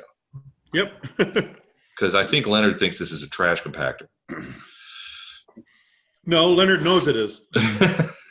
All right, who's next? Go ahead, Beltran. I'll take the rear. Okay, I'll go next. Beltran, the response. So you pop in and you look over, and this woman, the response you get is like she almost throws herself at the wall, the interposing wall between you. You see her hands splay out against the wall as she's just like, so you're looking at it. She doesn't say anything to you. You're looking at it, and these black claws come shooting out. Like her hands look regular, and then all of a sudden it's like a cat. These black claws are probably 2 inches long, come out of all of her hands, and you can see her sort of like scratching that quartzite that the thing is made out of. You can't hear her, but I mean, it's obvious that she does not like you. I look at everybody else and say, she wants me, and then I just She whirls around, and you see her like sort of like everybody, you can see. I make a kissing noise at her and then walk away. You could see her like looking back and forth from Beltran to Snapper and back again. John, so you're leaving. You're taking all the. You're gonna go up into the room that says treasure room, grab all that stuff, and head out. He's got enough boats for it, so. Yeah, I'm gonna make sure this unlocks for so they can't get out. Okay, so you're gonna slam the door shut. Yeah. Perfect. All right. I'll follow. You've materialized. This woman was like, you saw her like looking out, and she was looking at the people in the room. You see everybody else in the room. She looks over at you, and she's like, please help me out. I need to get out. You don't hear her. I mean, she's just mouthing the words through the glass. Is anybody looking at her or doing anything? Well, so weirdly, they all seem to be paying attention to other stuff. Nobody seems to be. I mean, I don't know. Are you guys looking at her, or are you looking at the plant? I figured More focused on the plant. This is the first time I've seen the plant, so the plant's probably got my attention. Yeah, you're probably like, what is that? So John's like, anybody notice the elephant in the room? I look around where? The plant's bigger. So that plant is just in the other room. I mean, you can see it. It's dark in that room, and you can see the tendrils are sort of whirling around. As far as you can tell, you're not sure that plant. So you remember from upstairs when you guys came in the room, the plant sort of was like, and the tendrils were sort of like snaking out at you, like it was sensing that you were there. It's not doing that right now, so you're not sure that it's aware that you guys are in They're smoking. Les, that was a knowledge nature for the plant. Okay, so this plant, 26. All right, so this is a kind of a plant that you've not encountered before, but you've heard of these huge plants that are and some places call them assassin vines because they like to grab people and suck them in. They're definitely predatory plants. But the ones that you've heard described are much smaller than this. This is enormous. And it seems to be emanating like this weird pollen up at the top, and it just seems to be behaving in a way that the that the people that you've talked to or that you've heard your schoolmasters about who've talked about, dangerous plants, it's behaving in ways that seem to give it a significant amount of more intelligence. It's acting much more intelligently than any creeper vine or assassin vine might work. That's not good. But yeah, I mean, you've heard of predatory plants before, and this certainly looks like one. At least the way bigger, stronger, and smarter. that's the vibe you get. Is like, this is way bigger than. I mean, when the people in your elven village talked about assassin vines, they talked about like small plants that would trip up children and that kind of thing. It wasn't a danger for a grown person. This thing is easily 20 feet around, and the tendrils reach all the way to the ceiling. I let everybody know. I think some of you know this already, but this plant is dangerous. Lambert just kind of looks around. Well, it's not like your average dandelion. That's for sure. Well, welcome to the show, big guy. Yeah, really. I'm going to lean back and point to the chick and say, worse than my girlfriend?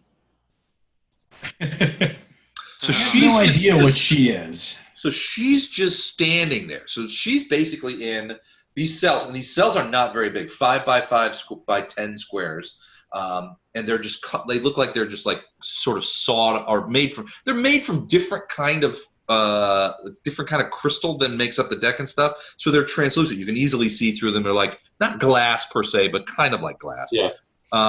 They're definitely, and they line this whole room. Now, all of the ones except for this one are empty. Some of them, this little door is hanging open, like the entrance and egress. Her door is closed. If somebody can talk to her, let's ask her if she can plant thing. Well, presumably she's a prisoner for some reason.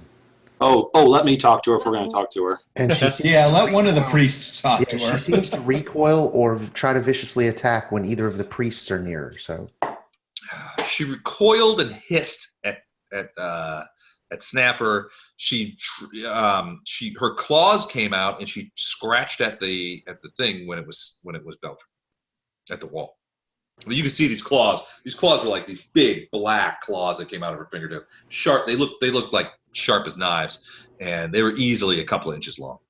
But they're not. But they're not there now. So right now, I mean, she's just sort of like.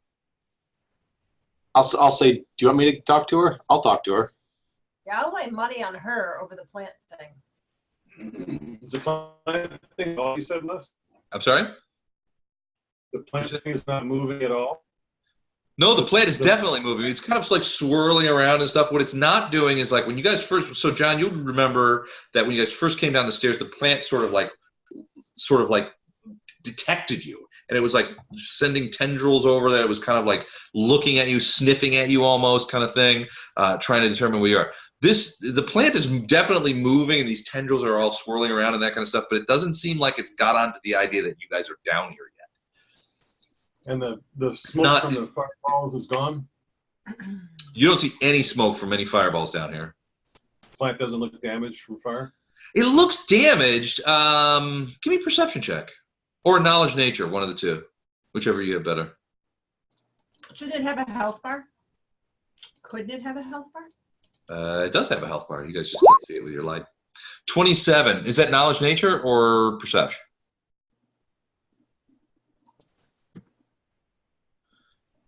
It was actually a reflex. It was a reflex save because he's trying to go back upstairs. Les, can you hear me? You're coming in and out. I can. Yeah, is that? he said perception. Is it a perception? Okay.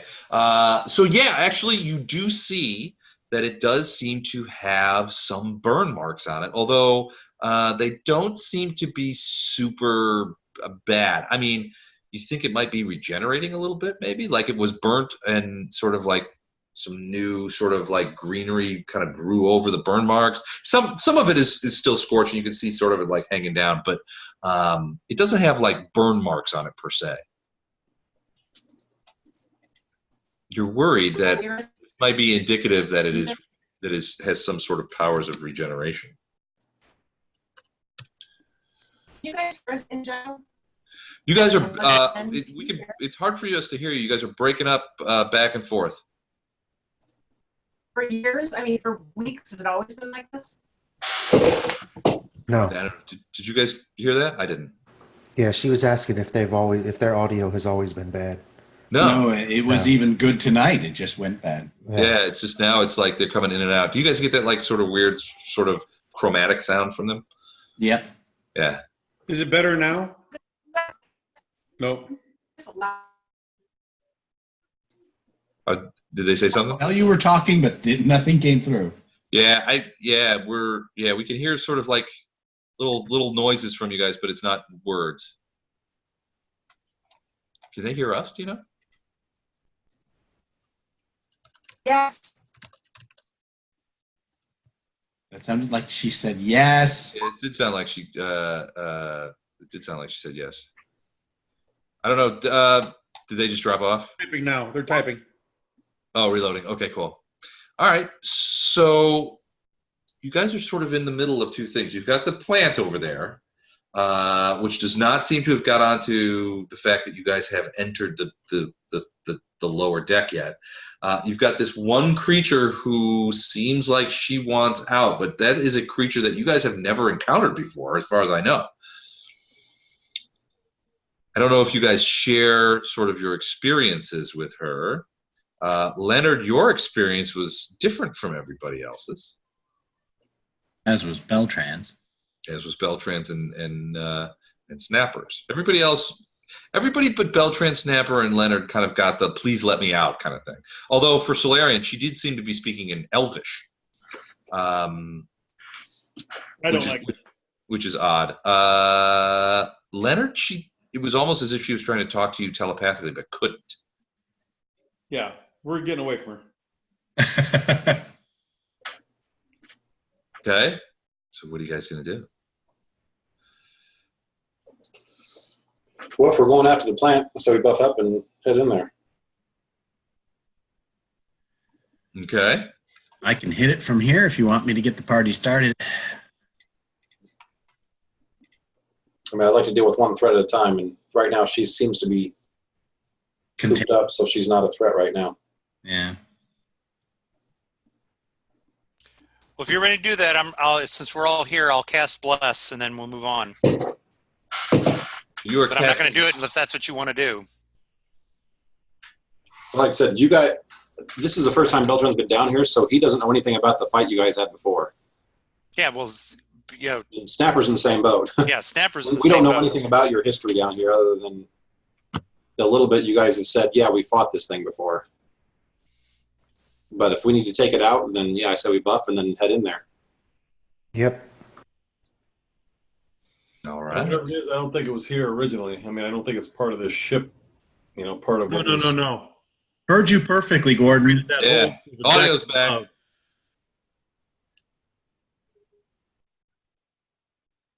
right. You guys talk about the plan. I'm going to reload my cocktail. Hold on just a second. Okay. Well, I'm gonna burn Bless. Well, if you do bless, then I can do prayer. So that'll be a cumulative +2 to attack. Check what the effect is on her when you do that. Well, basically, it'll be a cumulative +2 for us, and then a -1 for anyone within 50 feet when I cast it. Any enemy within 50 feet. So with those two, then we should be able to just lay into it. Is it cumulative +2? Yeah, it'd be +1 from the bless, +1 from prayer. And like I said, I'd tell Les that all of his guys get a -1. And does prayer also do damage? No. No? Okay. Prayer does damage. Yeah, it does. Bless doesn't. It does? Prayer does attacks, damage, saves, and skills. Yeah, prayer does pretty much everything that you could pretty much do. But it gives you a +1 to pretty much everything, whereas bless just gives you a +1 to attacks. Right. But now that we have a +2 then. Yeah. So if that's what you guys want to do. Let's do that and then head in. Okay. Okay, Right. what you're casting between bless and prayer? Do I'm those gonna stack? cast- What? Those stack? Yes. Yes, they're different bonuses. One's a luck one and one's something else.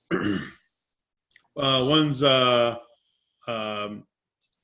One's morale, one's luck. So Yeah. So Does between anyone those two, remember what- I'm casting lightning bolt from a scroll.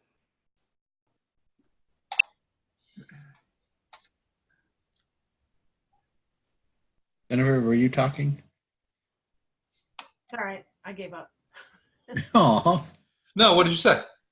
No, I'm just trying to remember. It's been so long what the attack was on this thing. What it did with the, like, I can't remember what it blew at us.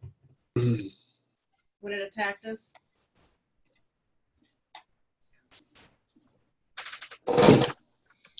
spores. Well, it did slams, and it tried to grab you. And if I recall, it did shoot some sort of spore or something at you. Yeah, there was a save, like a fortitude save with it. or We something. must have saved. whoops, sorry. I was actually trying to get in to edit that. Okay. So that's not what you meant to do. Unless it was really good rolls, then I was going to say I was going to save that. For No, there's no saving of rolls. Nope, that was an accident. So should we go get its attention? Okay, Les, Ready? Mm-hmm. I'm moving to right here, and then every enemy within 50 feet of me is at -1 for the remainder of this combat. Okay. Is that because of prayer? Yes, All right. but it's a one-time. It's 50 feet from where I am when I cast it.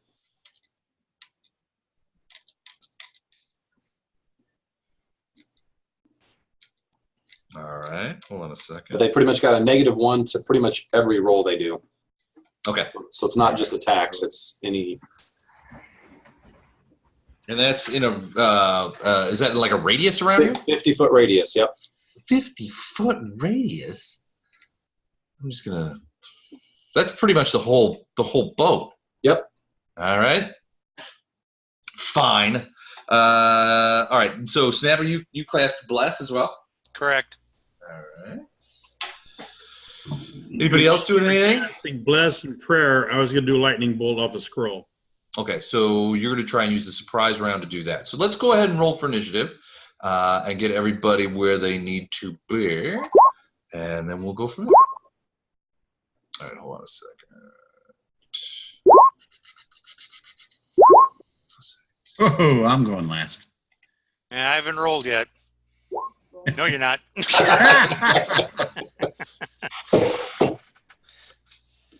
Challenge accepted. All right, hold on just a second. Wow, plants have weird initiative rolls. Okay. And then her. Llama's 12. Okay, let's do this.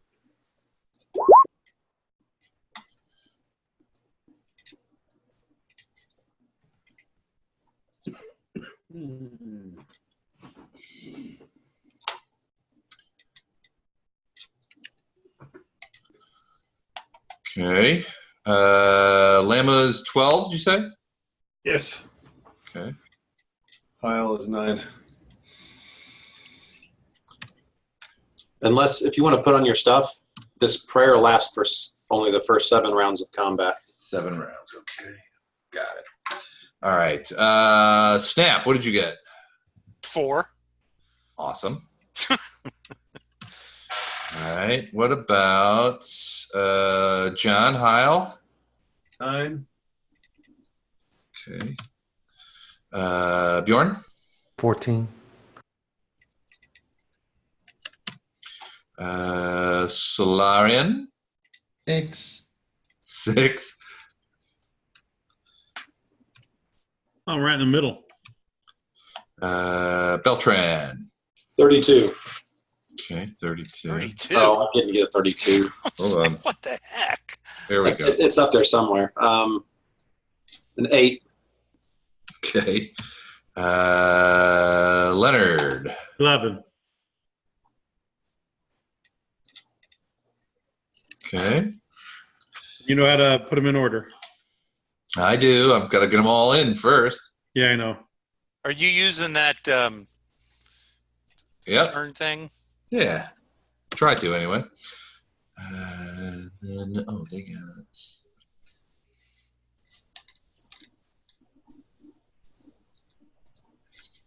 Okay.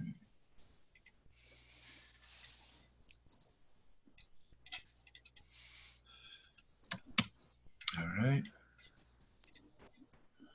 There we go. Oh yeah. Okay. All right. So first things first, you guys do have a surprise round, so you get one action to do what you want. So in this case, I want to say Beltran cast Prayer, Snapper cast Bless in their surprise round. So I think that's Bjorn. Are you going to do anything with one action? Charge, maybe. Well, no, I don't really do charge, and I don't move that far. Okay. So are we at the point where we're ready for this thing to know we're here? Yep. Yeah, you get one action. I'm pretty sure it will. Yeah, it will. I'm going to move to here and fight defensively. Okay. Fighting defensively. Okay. Lama, what about you? What are you doing? Well, I'm going to say to Bjorn, if you go left, I'll go right. We could flank it. Yeah, that works. That's just as far as I could go this time. You have a lot more movement than I do. Okay.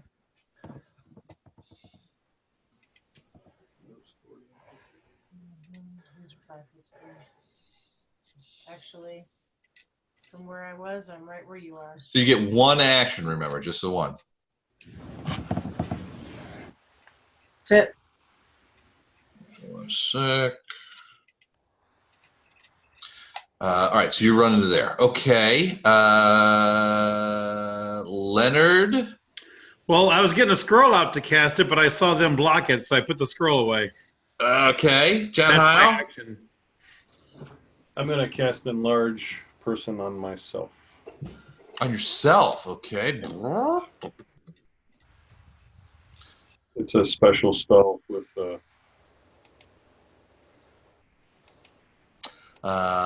Where John Heil is now a lot bigger. Solarian, what about you? I am Sorry, going to shoot it. Beltran's next. Beltran's next.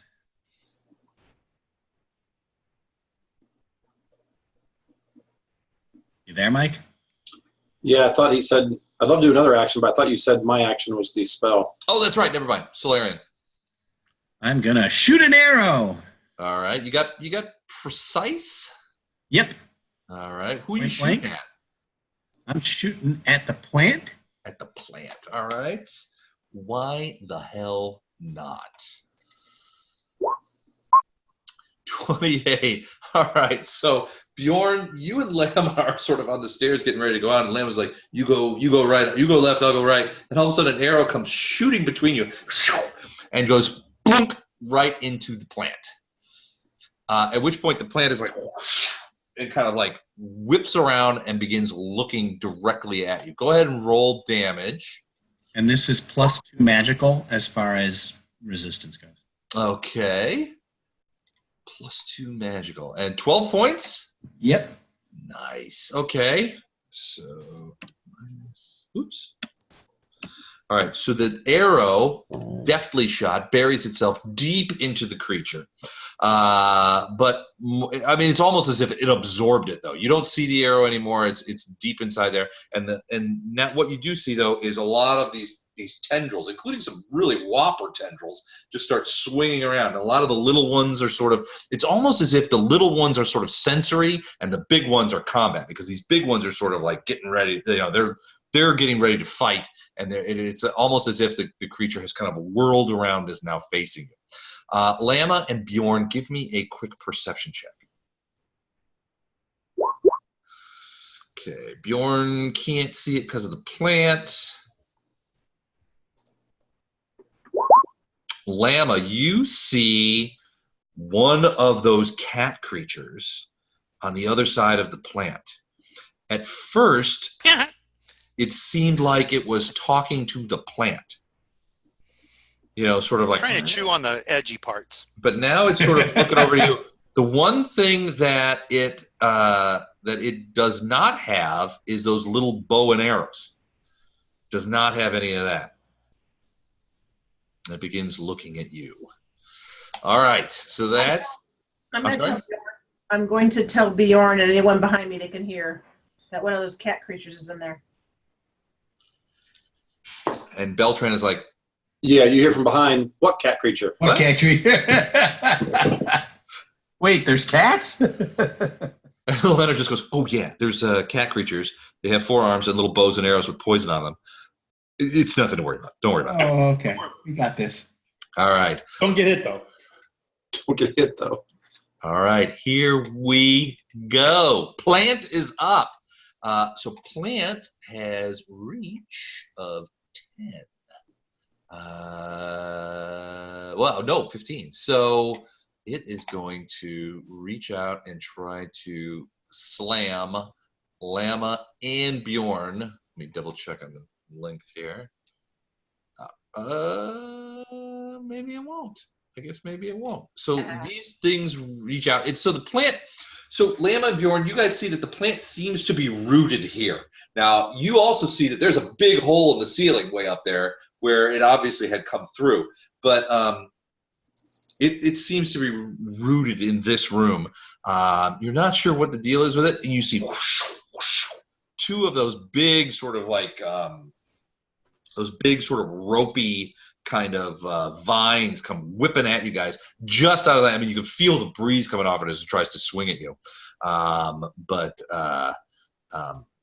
It didn't, no connection, but it's definitely alerted to your presence and you're going to have a hard time getting close to it. Llama's going to, as a free action, yell over her shoulder, Beltran, try and see if that prisoner will barter for her escape. We could use help. I know this thing. It's wicked. We don't know. We could talk to it. Said he would. He's got time to kill. 1 second. All right.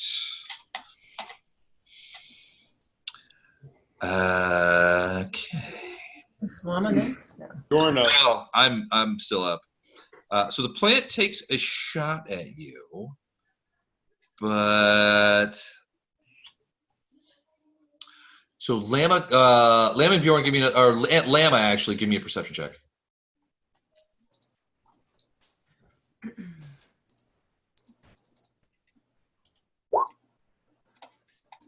25. You see the cat creature down on the other side of it. Looks like it's casting some sort of spell onto the plant.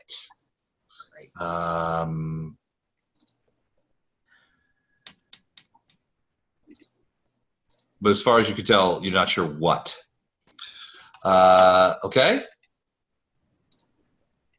Next up is Bjorn, and then Llama. Okay, let's see here.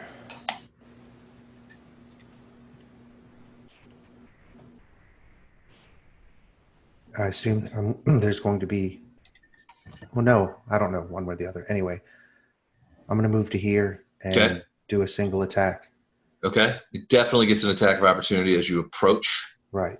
I'm still fighting defensively, so with the +2 from the other thing, I'm what, negative, or these are at -2 now, right, Mike? Fighting defensively, yes, is negative. Yeah. 2. It's a -4 to attack, and you get 2 added to your AC. Right, so these are all at -2. Or actually, I guess it's only one attack, so. Yeah, it's just going to try and slam you. 12, I think that's going to miss. That misses. I did 32. Which is 30. Which is actually 30. That will hit. So you 13, bury 14 points of damage. 14 points of damage. Okay. Good job, Chuck. Nice job. Remind me how this fighting defensively works again? You take a -4 to hit, but you get a +2 to your armor class. I think that sounds like a fine idea. All right. Well, you're up. You can't do it while you rage, though, so you're not raging. Right. You can't do it while you're raging. Is that what you said? You can't rage and fight defensively because defensively is a intelligent measured, threat. calculated, thinking kind of thing. Okay, I will actually have to take off my enlarge too. Okay.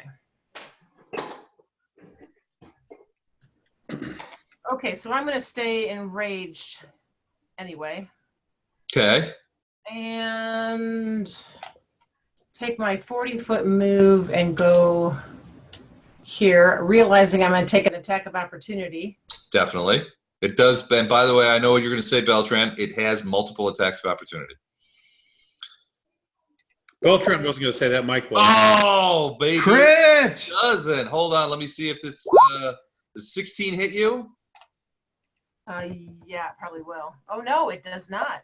Does not. That is a confirmed plant fumble. What? Plants aren't even on my list. Natural attack. Two of the tendrils are now tied in a knot. See, because it's a plant, this doesn't. Oh, pinched nerve. Reduce your reach by 5 feet for 3 rounds. That hurts it. So, yeah, now its reach is reduced from 15 to 10. The 36 was your roll to hit? But not to hit the plant, to hit this bastard in the corner, the little cat thing. Are you 5 feet more? You have to get closer. 10. Oh, that's right. I'm not 10-foot reach. I could go all the way up to it, so I can do this. Okay. 36 will definitely hit the cat guy. What? For 14 points of damage. Okay. You might have its attention. Yeah, I think you do. Might have dropped its spell. Did I dispel the spell it was trying to cast though, or did it? Well, no, it finished that spell. It cast something on the plant. It was a standard action on the plant, not a full round. Okay.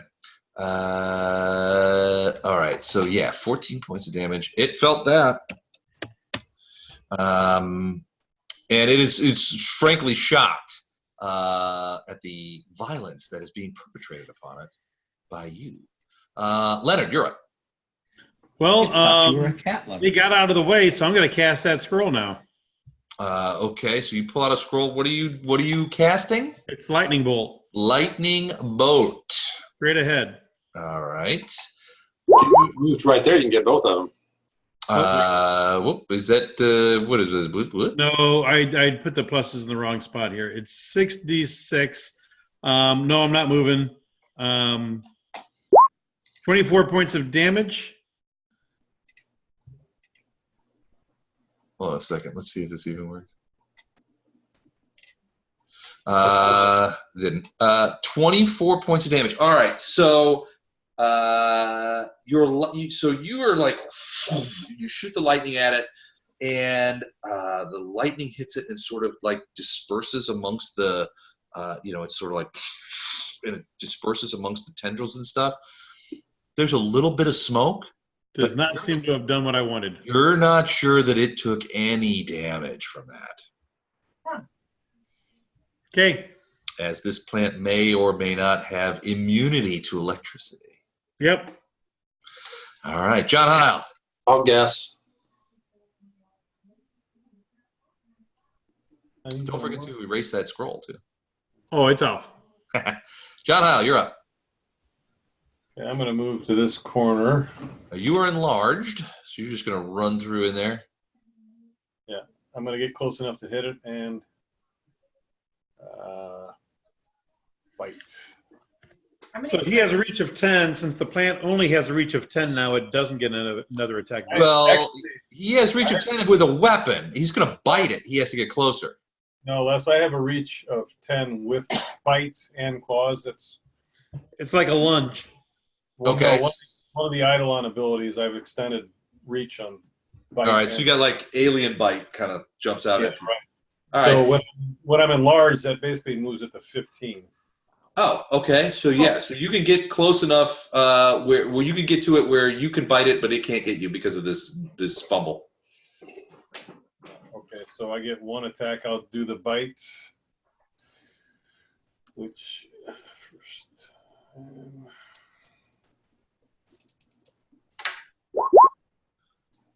18 hit. 18 does not hit. Jerry Lewis says, Man, that's gotta be close though. It's close, but it did not hit it. Okay, I'm done. It sort of retracted right before the bite happened. All right, Beltran.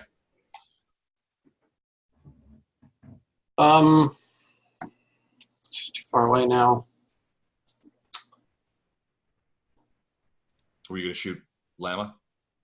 Let's consider. Yes, he was. Actually, I'll respond to Lama whenever she asked me to talk to the chick to see if she'd help. I chuckle and call back. I don't think she could keep her hands off me if we let her out. Ha-ha. So I'm just going to take some shots at the... Did I witness that cat thing cast a spell? No, you did not. Okay. Then I'm just going to take some shots. Lama did tell us about the cat. Right, but she didn't say it cast a spell on the plant. Got it. Well, that didn't go well.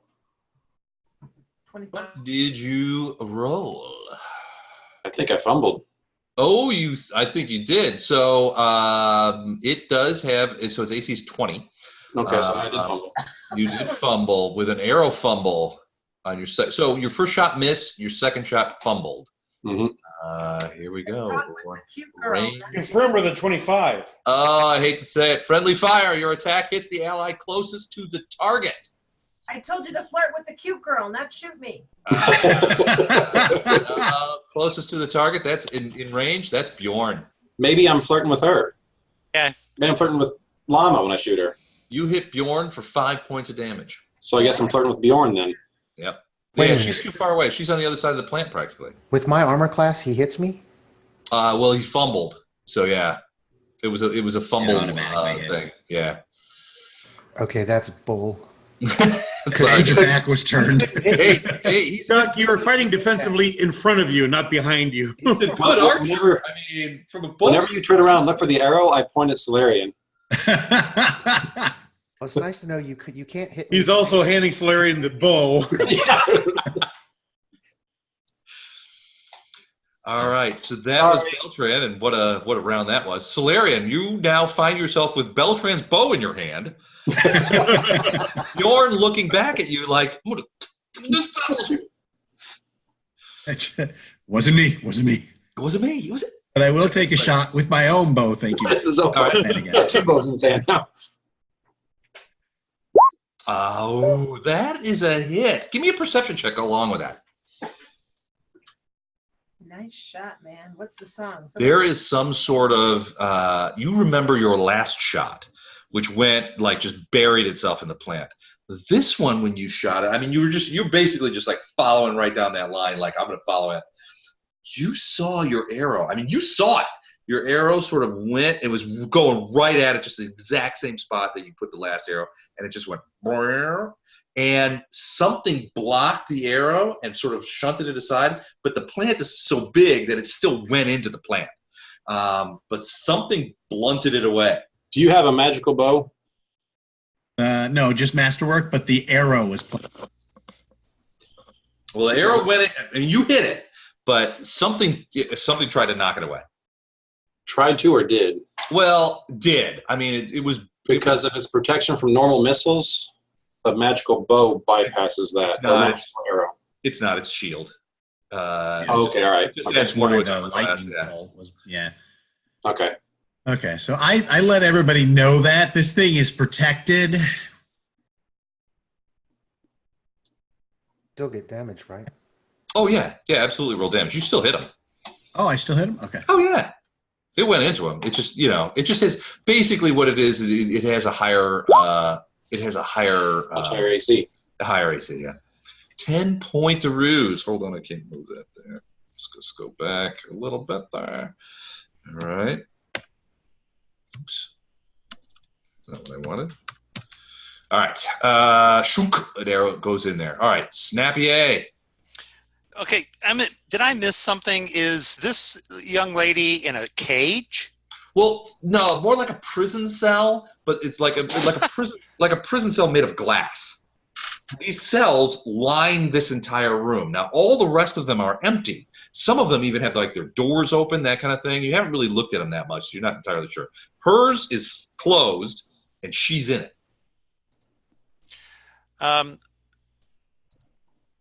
Okay, I'm going to move a little bit farther back, but Okay. I am going to keep my eyes on her Okay. and ready in action in case she moves. I'm going to be watching the back of the party. Okay. All right. Anything else? No, I'm going to get ready in action for a spell or something. The point is, everyone else's attention is on this bad boy over here, Yep. and I'm starting to get a little worried. So, all right. All right. Hold on. Let me do this real quick here.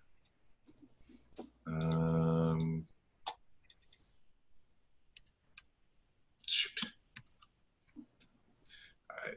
I got to do a quick thing here. Sorry, I screwed that up. All right. Not very good at this game. All right. Plant attack. So it can attack 2 different targets at the same time with slam. So it's going to go Bjorn and Heil, but it can't. Well, it can't really attack Heil because it can only attack the thing. So Bjorn, I guess Bjorn and so it's going to try slamming Bjorn and Lama since they're the closest people. Let me double check on the pluses. Here we go. All right. All right. Slam against Bjorn. 13. I'm assuming that's a miss. Slam against Lama. 21. 21 hit you, Lama? That hits me.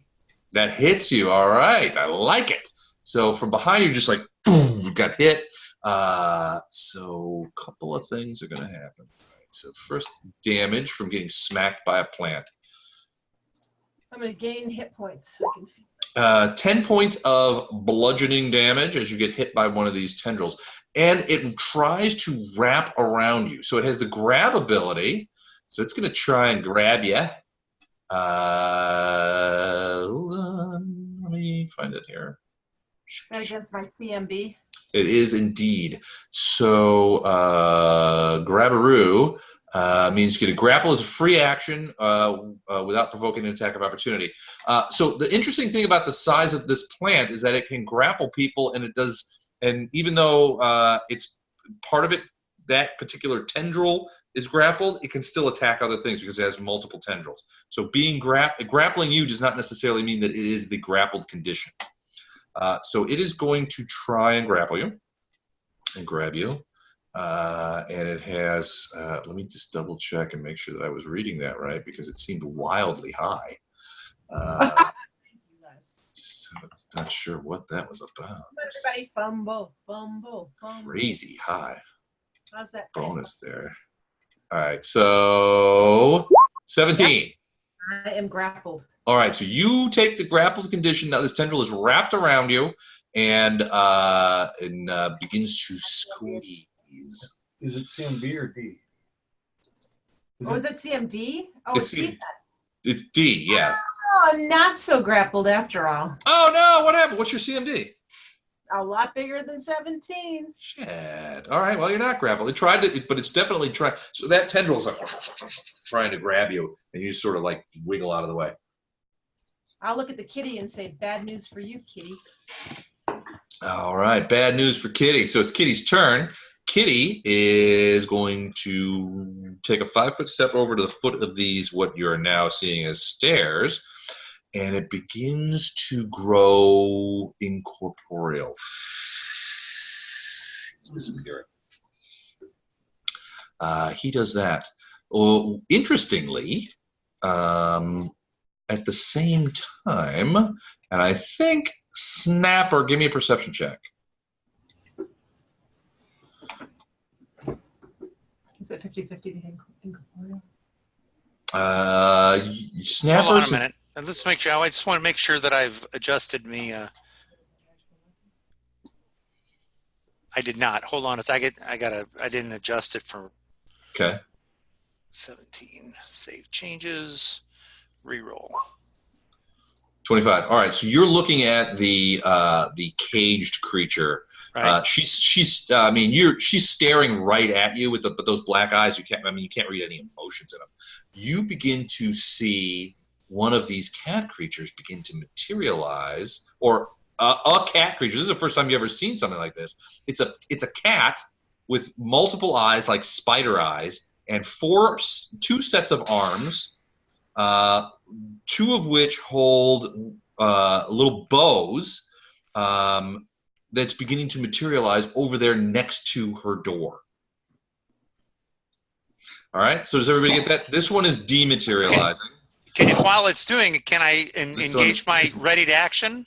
Well, what was your ready to action? My ready to action was to have a searing light scroll ready to go. Did you say that in terms of if she jumped out kind of thing? Well, I mean, I wasn't specific to that, but the idea was, my intent was to watch the back of the party, and if anything is negatively happening back there, I mean, yes, the only thing that was back there to see at the time was the lady in the glass cage. However, Okay. if something is materializing back there. Yeah, I don't think you moved last time, so you can't have had a ready to action ready. Okay. But it's in the process of materializing. It hasn't fully materialized yet. You can still see through it. So in your round, you can do it. That's what I'm going to do. All right. All right, cool. Bjorn. I'm gonna do 2 attacks on the tree. All right. See how that goes. Now I get flanking, right? Yeah, absolutely. From Lama, yeah. So these are even. There's no more because the pluses for prayer and flanking and all that outweigh the -4 or offset it. So Offset it, yeah. the first one's a 26 for 18 points of damage. Okay, 26 will hit. The 9 will miss. All right, second one's a miss. Okay, let's go ahead and do this. Oop, I'm on the wrong bin there. Which is why you should maximize your first hit. 18 points of damage. You just kind of like, you're using a sword, right? Yeah. Okay, so you just kind of like chunk into this thing like you're chopping down a tree. And you do, I mean, you hit it hard. It goes deep into there. There's a fair amount of sap. You see up above, like it just kind of like poofs out a bunch of like pollen and shit that starts falling down. And you can see it kind of like rocking backwards from this hit. You hit it hard. So when Bjorn retires from adventuring, he can take up tree felling and lawn maintenance. Yep. All right, Lama. So you see that guy just sort of scooted over, that little cat just sort of scooted over to the stairs. Whoa. Are you taking the plant? Yep. I'm sorry, was that a yep? Yep. Yes. All right, so Yes. you whirl around with that bastard sword and just chunk into the plant. 38 is definitely going to hit. 24 points of damage, that's how much you do? No, that was the second hit. Oh, 2 attacks, that's also going to hit. Yeah, that's also, yeah, that's good. No, I had it, so it's got shield, so it has bonuses. But yeah, that'll hit too. 40. 40 points of damage? I had a bone to pick with this plant. So Bjorn, You pick something. slash into it, but Lama just like rears up and just like she clocks into this thing just as hard as it's ever been hit. It is going back and forth, swaying back. These tendrils are just all over everywhere. It is all over the place, trying to avoid these attacks. It seems in large part to have given up attacks of opportunity because it's just getting cream here. Leonard.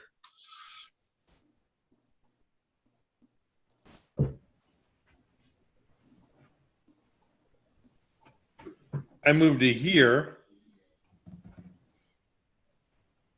drawing a wand while I move.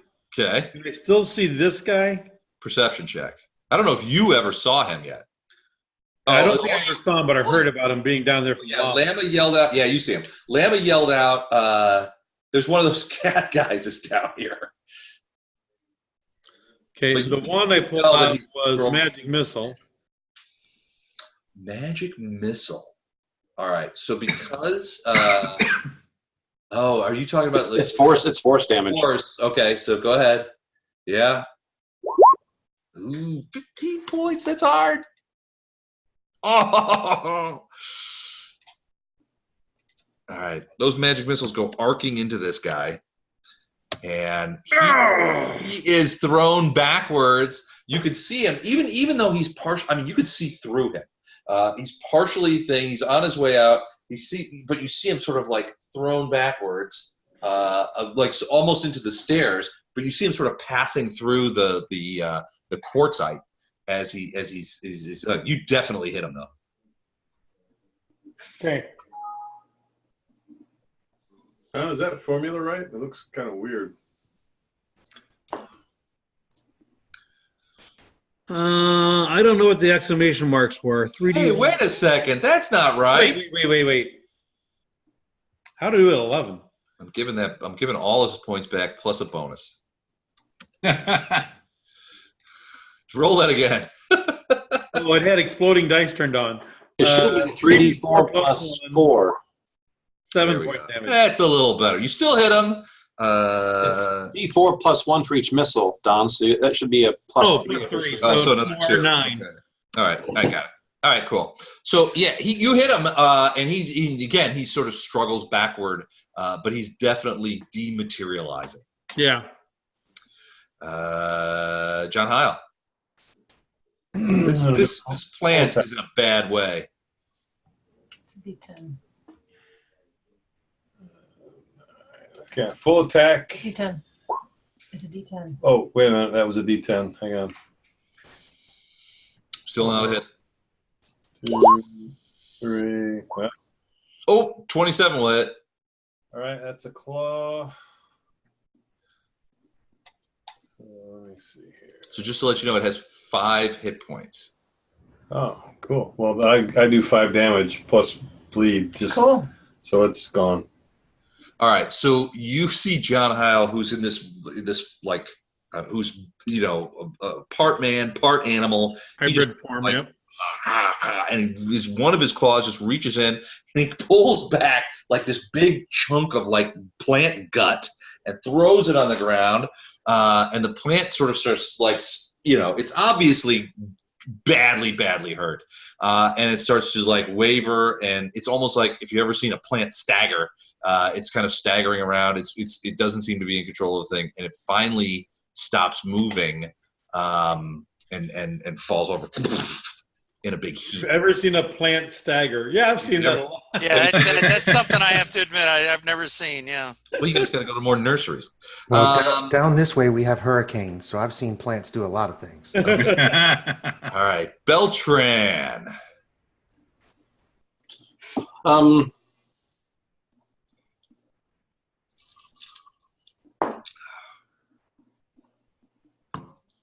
Did Snapper say something about the thing behind us? I don't know that Snapper ever did. Nope. I was going to do a perception just because the big target's down, so I'm looking for another combatant. Yeah, you're looking the wrong way. I mean, you can see this guy. It's a general perception.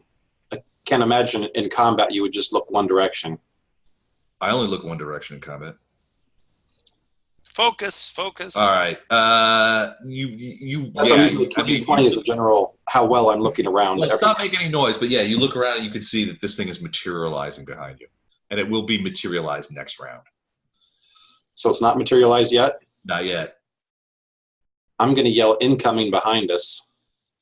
Incoming behind us. Solarian's like, damn, you didn't have to yell, dude. All right. What do you do? But it's not there yet, right? You can see it, but it's insubstantial. You can see through it. So I don't think my arrow can materializing in. I don't know. You've had to deal with incorporeal creatures before. You're not sure an arrow would do any good against it. Not until it's fully there. Yeah, okay. Then I am going to delay until I think it's solid and immediately fire as soon as it's solid. All right, so you're going to turn around and you're going to be like this, right?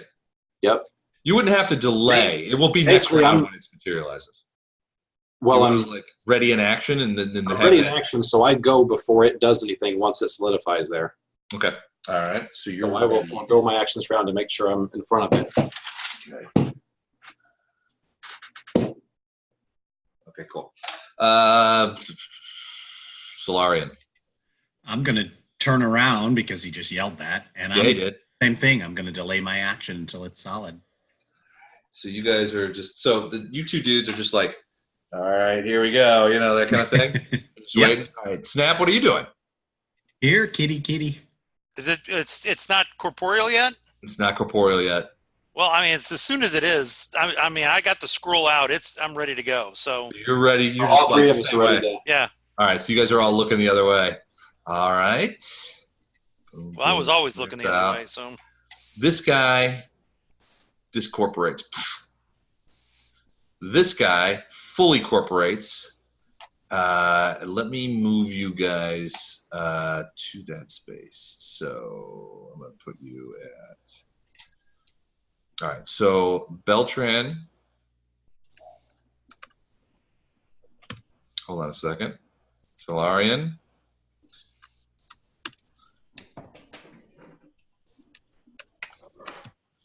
And I believe Snapper. All right. Descending. Let's try this again. Boom, boom, boom. Whoop, wait. I don't know. I don't know what that is like. Haven't seen anything yet. Shouldn't we be All right. 16? Shouldn't we be 16.5, 16.4, and 16.3? Yep, hold on. Yeah, you should. It's a lot of work, but it's very cool. It is Yes. cool.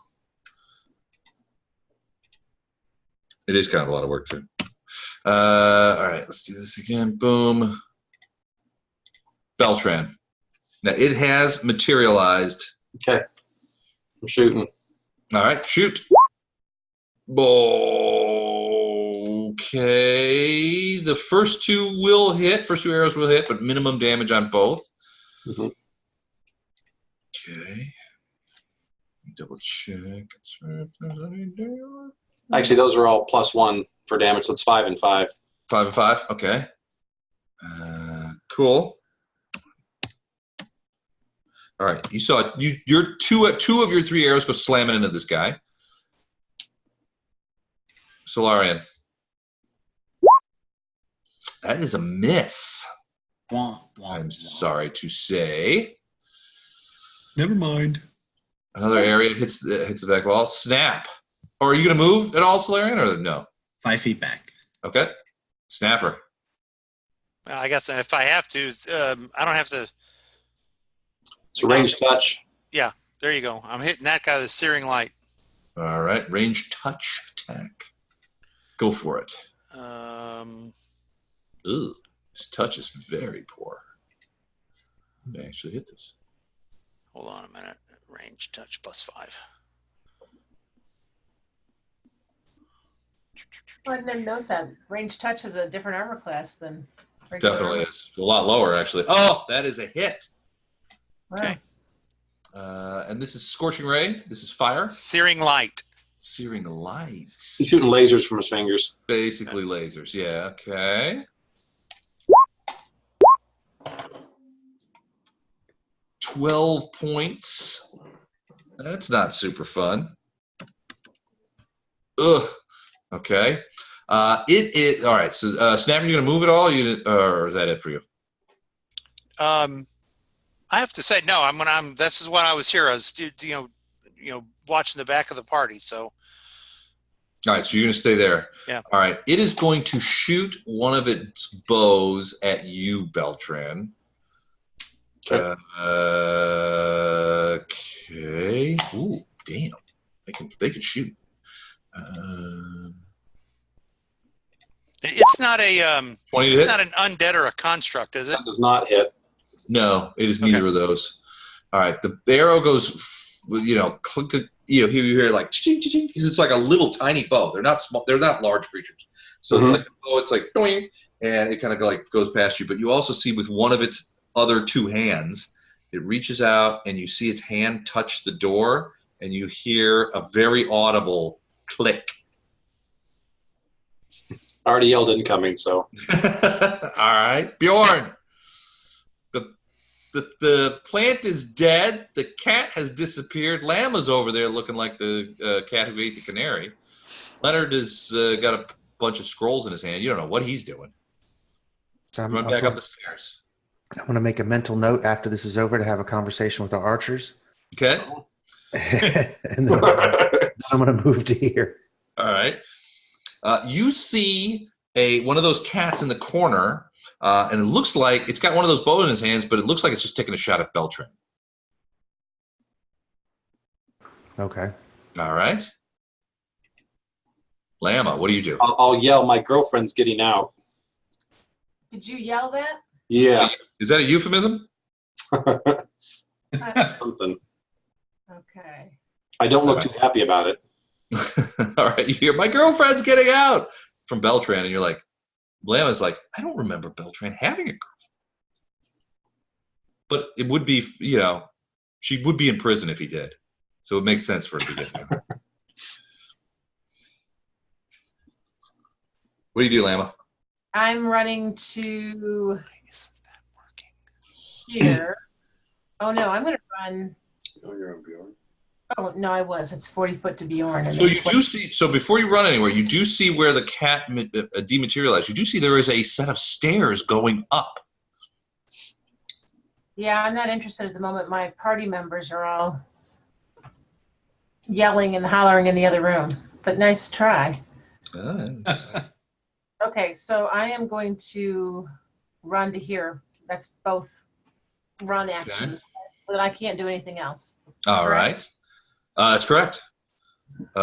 Leonard. You hear Beltran yell out, my girlfriend's getting out. Yeah, I was afraid of that. Joyous occasion. Not as much, actually. Run back to this room. I think our relationship was very physical, but not in a good way.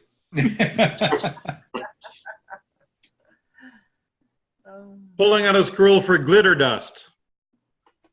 Okay.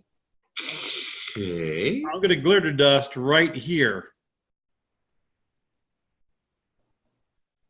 Okay. All right. So you read. I mean, you step up and you read the scroll for glitter dust. All right. So glitter dust is how big around is that? 10-foot radius. Glitter dust, 10-foot radius. Okay. So hold on, and it has some ugly blinding effects too, if I recall correctly. Well, yeah, for one round. Yeah. You're making my girlfriend all pretty. Yeah. 10-foot All radius. over. I'm not worried about her being pretty. I'm worried about her being invisible. I appreciate that. Worried about. So okay. 10-foot rad. So here you go. So where is it? Like right there? No, it's in the corner. There it Right is. there. Yeah, right there. Okay. Or do you want it like right, like Glitter meat, here? glitter meat, glitter Ooh, meat. that sounds much better that's for it. me. Yeah, let's not put it there. Let's put it over here. Okay. All right, so you're gonna put it there. All right. Hold on. I'm gonna send it to back so I can still see. They got some saves to make. They do, yeah. So will negates the blinding. Other than that, so all creatures in the area are covered. So they are covered in the dust. So I have to do will saves to avoid getting blinded. All right, let's do this. Llama's hollering. glitter meat, 17, DC 17 for the blindness. DC But 17. ignore her because she That's doesn't know about tense. the. It's very tense. So it's a will save, right? Yes. Okay. All right. First will save coming online. All right. So she made her will save. Let's see about the cat guy.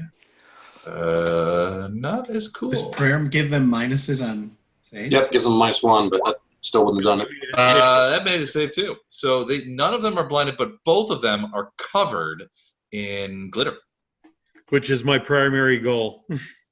Yeah.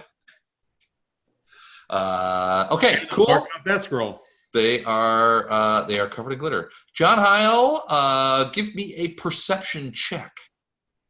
Perception.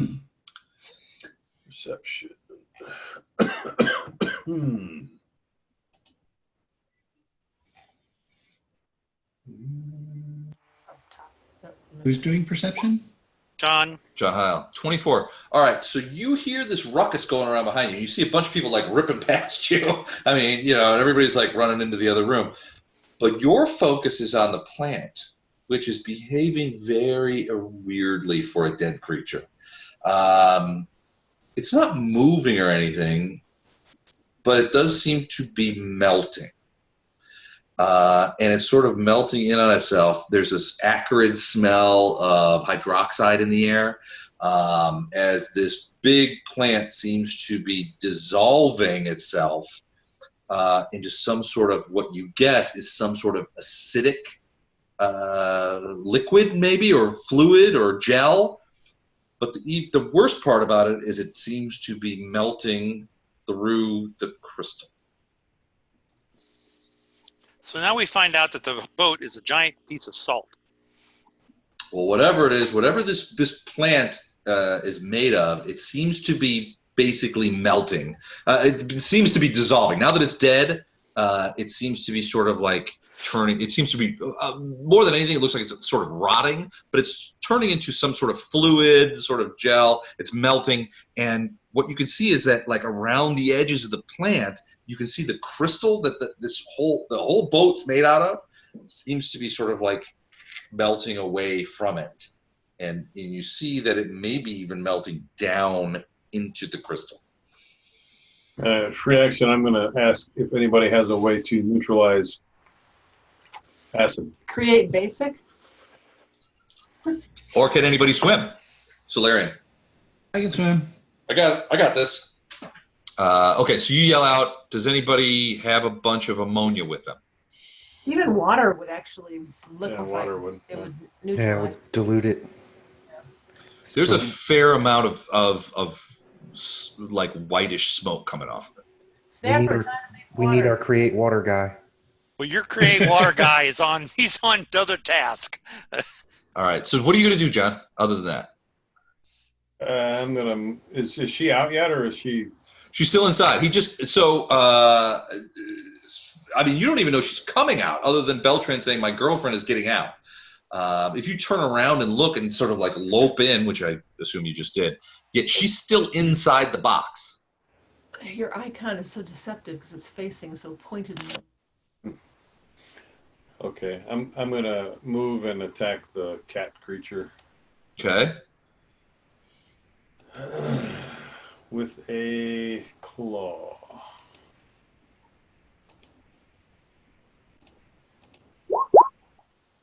That will miss.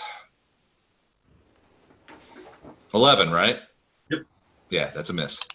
Okay, I'm done. Okay. Here she comes. Door swings open. Yeah, no. And you can see her sort of like, you can see her whole body now. So before so this sort of translucent crystal was sort of like hard to see through at the edges. So you never saw her like feet or anything like that. Door opens and you can see her all together. She's about 5.5 feet tall, looks like a human woman, but you see her sort of like cock her head, and she sort of like does this and kind of floats outward towards you without moving. She floats out of the thing forward, just a 5-foot step, and Forgot to tell you, my girlfriend sleeps above the sheets. Yeah. 4 feet above the sheets. Oh, her Classic feet are- yeah, her- classic reference. her feet are At probably least one person got it. 1.5 off the ground. What is she? So does that make you the keymaster? 2 people got it. I've always been the doorkeeper. So she looks at Heil, and you see her sort of cock her head, and you see she's looking at, and she's like capturing his eyes, and he's looking up at her, and he's going to need to make a will save.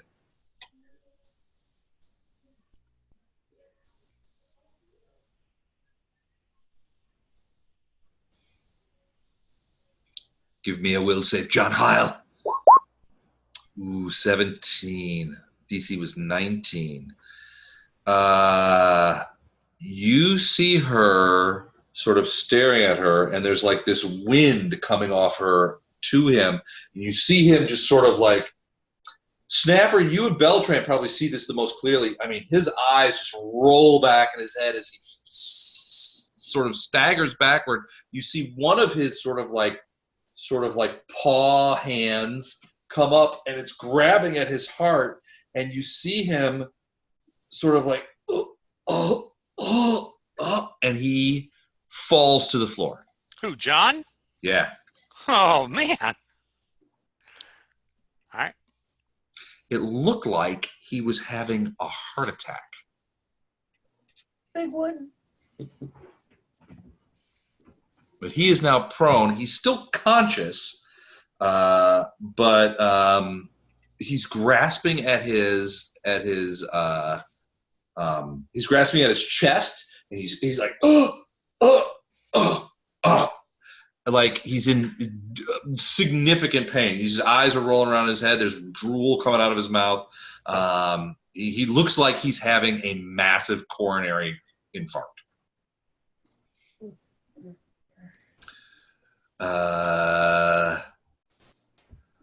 Then you see her eyes sort of look around at you, and those black eyes just get bigger and bigger and bigger.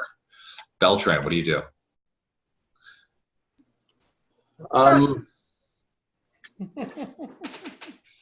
So whatever she did to him is still affecting him? Oh, yeah. Oh, 100%. He's writhing on the ground. It looks like he's about ready to pass out from either the pain or from whatever. I'm gonna cast Dispel Magic on him. On him. Okay. Let me get out my Dispel Magic. I assume that's a Dispel Magic. I mean, it's a magic effect. Look like she cast a spell, right? You don't know. She didn't cast a spell in the traditional sense. From your point of view, she just looked at him. She like got his eyes and just looked at him, and he had a heart attack. All right. So from my POV, if I don't think it's a spell effect, then I'm not going to cast that. Well, it's certainly a magical effect. Okay, if I think it's a magical effect, I'm going to cast it. Okay. So if you want to target a spell, the spell check is D20 plus caster level. So 22. 11 plus the caster level of the spell to be dispelled. So you got a 22? Yep. All right. Let me check on her thing. Okay. So her caster level is...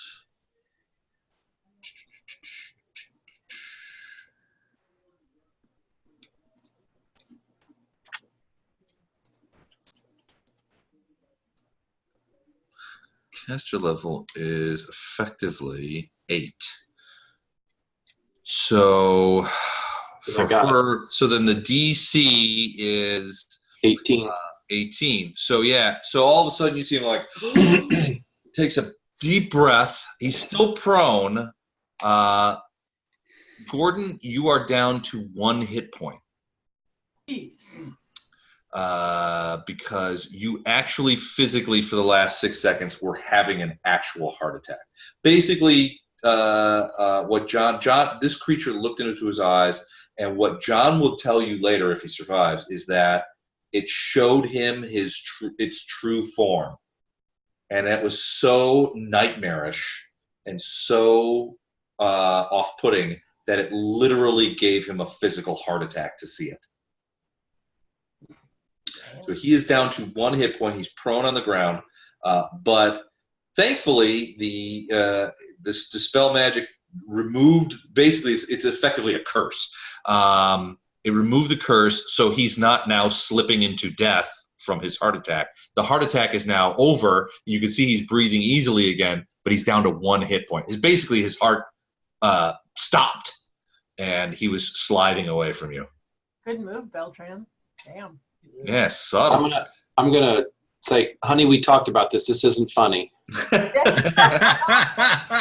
These tricks are not funny. Her big black eyes focus on you. Solarian. And I'm gonna yell, Snapper, help! Snapper, help! For John, not for me. I'm going to shoot at the cat. At the cat. Okay, go for it. 18. Man. Hold on, let me check. That is gonna miss, dude. I just suck lately. Have you hit it? Well, you hit the plant a couple of times. Yeah, that's So just 2 bad rolls there. Solarian, when it comes to arrows, good at plants, not as good at creatures. Yeah, not good at cats. All right, you gonna move or anything like that? Nope, I'm staying right there. Snappy A, you're up. I'm hitting this person with another searing light. So are you talking about the woman? Yep. Okay. Go for it, dude. Range touch. Fuck. I don't know that will hit. Let me double check. No, touch AC. No, it does. It misses. So the searing light bashes up against the wall, and you can see it sort of like prism out all across this crystal, this translucent crystal, but it does not hit her. Okay. Who did that? I did that. Snap did Yell, that. Snapper. Snapper. I got accustomed to casting water. We're healers, not fighters. This guy begins the glitter dusted cat begins to dematerialize. He's done what he's had to do, and he's grievously injured, so he is getting out. Yorn. Help us, Leonard. You're our only hope. I'm gonna move to here, Okay. fighting defensively. And who are you attacking? Nobody. I just mean I'm in a defensive crouch. Oh, okay. All right. So you're just going to blockade Lama. 5-foot step here. Now that does not attack of opportunity because I'm not moving through it. I'm just standing there, correct? But You're you can't, yeah, 5-foot step doesn't provoke ever. So Okay, and then I'm going to attack her. her. All right. So you're going to crossways and try to attack her. All right. Cool.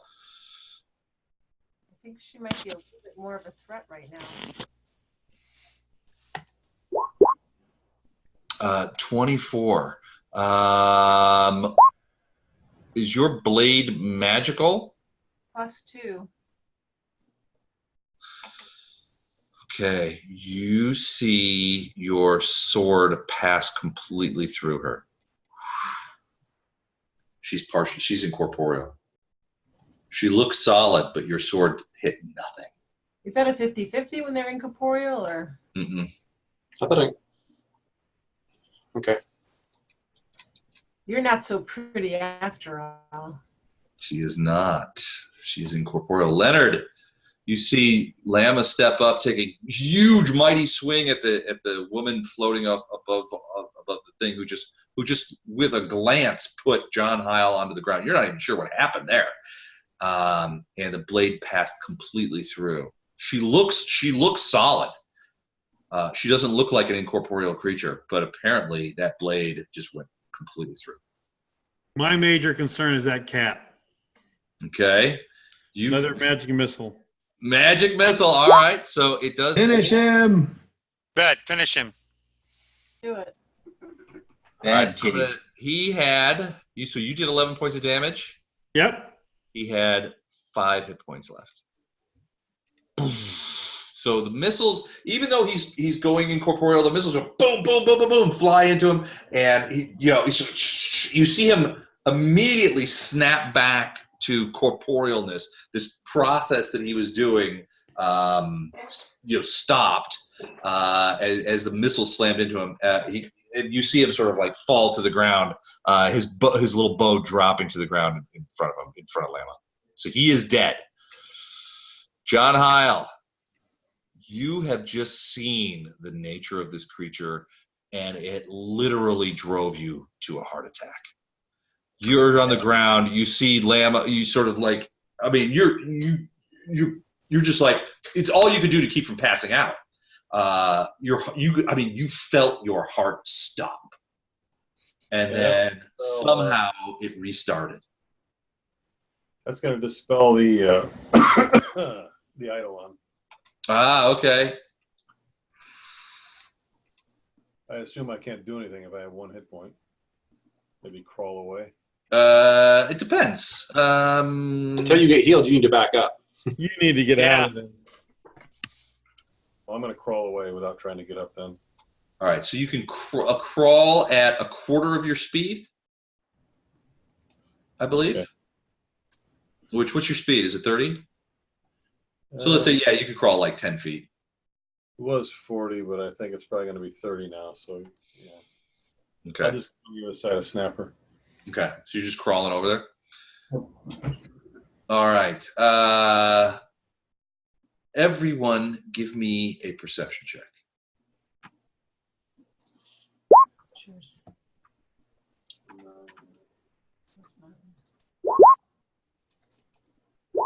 Look at those boss perception checks. Man, look at all these things. All plus 20s. Did anybody get under 20? I haven't rolled yet. Good God, you got a 36? Seriously? We see everything. 19. All right. If I rolled a 19, yeah. Yeah. All right. So, obviously there's a dust up going on in here. You guys just killed the cat. The plant is dead, that kind of stuff. But you feel the boat just shudder. And you're almost, it's not shuddering enough where it would knock you off your feet, but you definitely feel the boat shake underneath you, which is utterly new because this boat has never moved. It has been perfectly stable. You never felt a single wave, not a wake, nothing. And this boat just a huge shudder as it sort of thing. And when you guys stand up, you feel like the boat is just a little bit off angle. You better go make water now, Snapper. Okay? Llama, is that you again? And that is where we will stop tonight. Is 11:04. We'll stop there. And we'll resume this in a couple of weeks. Now, I'm going to send out some fresh schedules. I may or may not be available next Sunday. I believe I have to travel. I might be flying out to LA on Sunday, so I'll let you know once it's confirmed. But also, I want to. I'm going to send out sometime this week. I'm going to send out a list of potential C-team games for your review and comment. We'll normalize the schedule and we'll get things going on. The next Sunday night game will be an A-team game. I'll let you know when. Thanks, Les. Great. All right. Take care, Bye, Thanks, guys. guys. Thanks, you guys. See ya. Everybody have a good week. Bye.